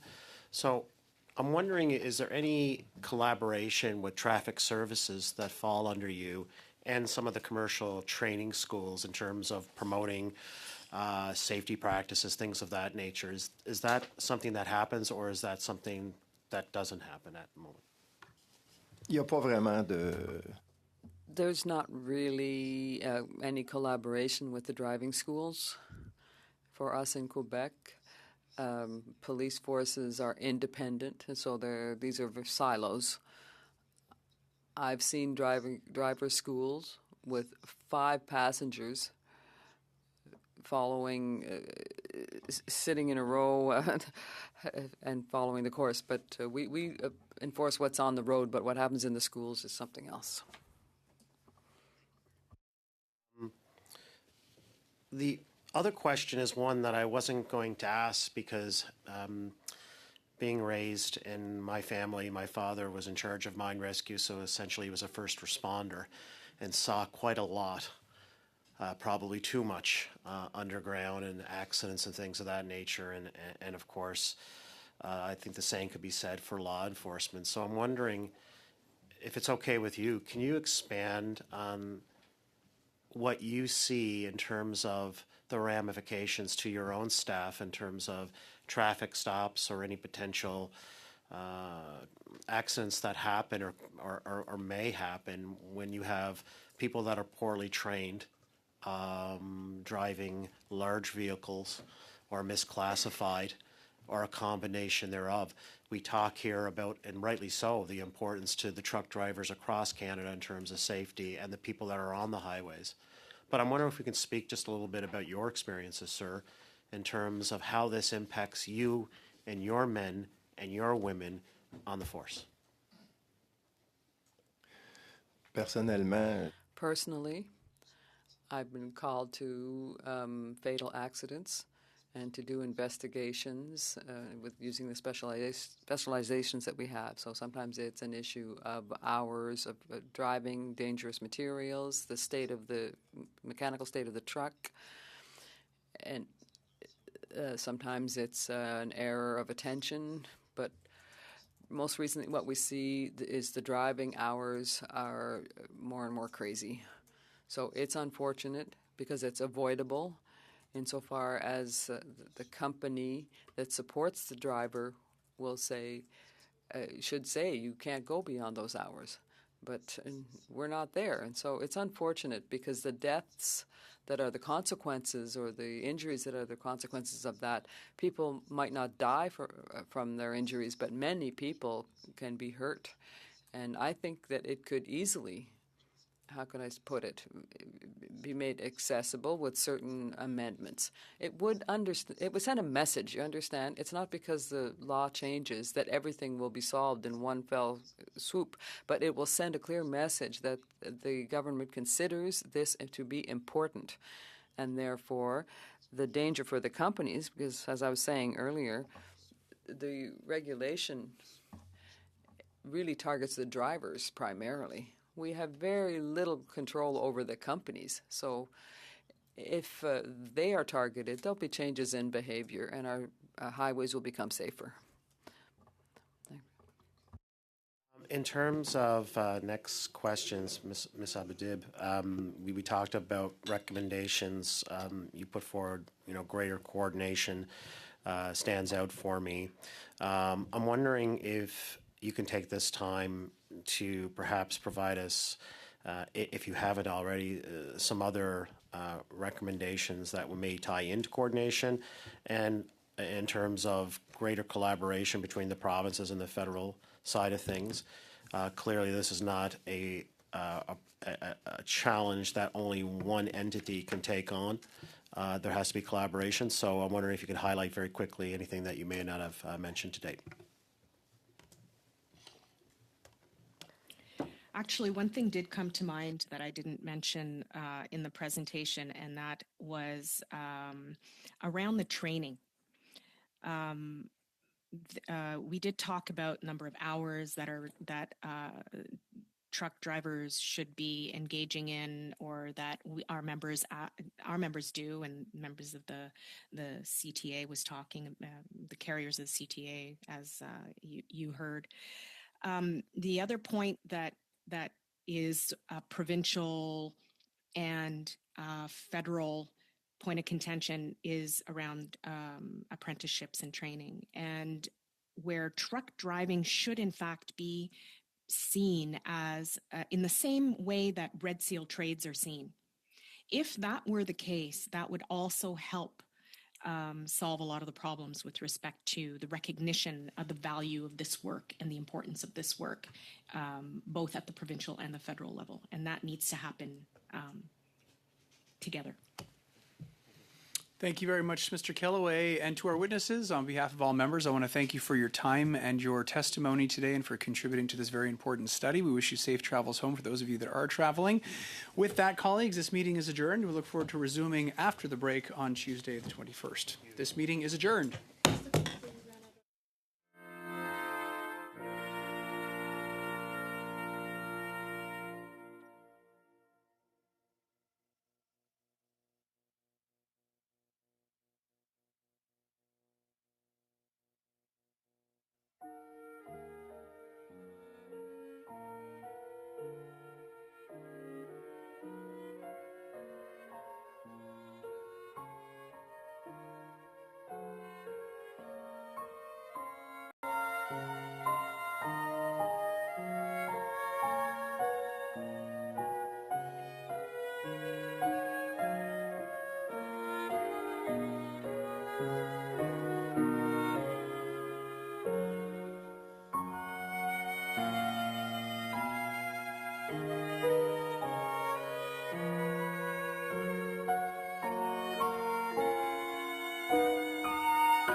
you.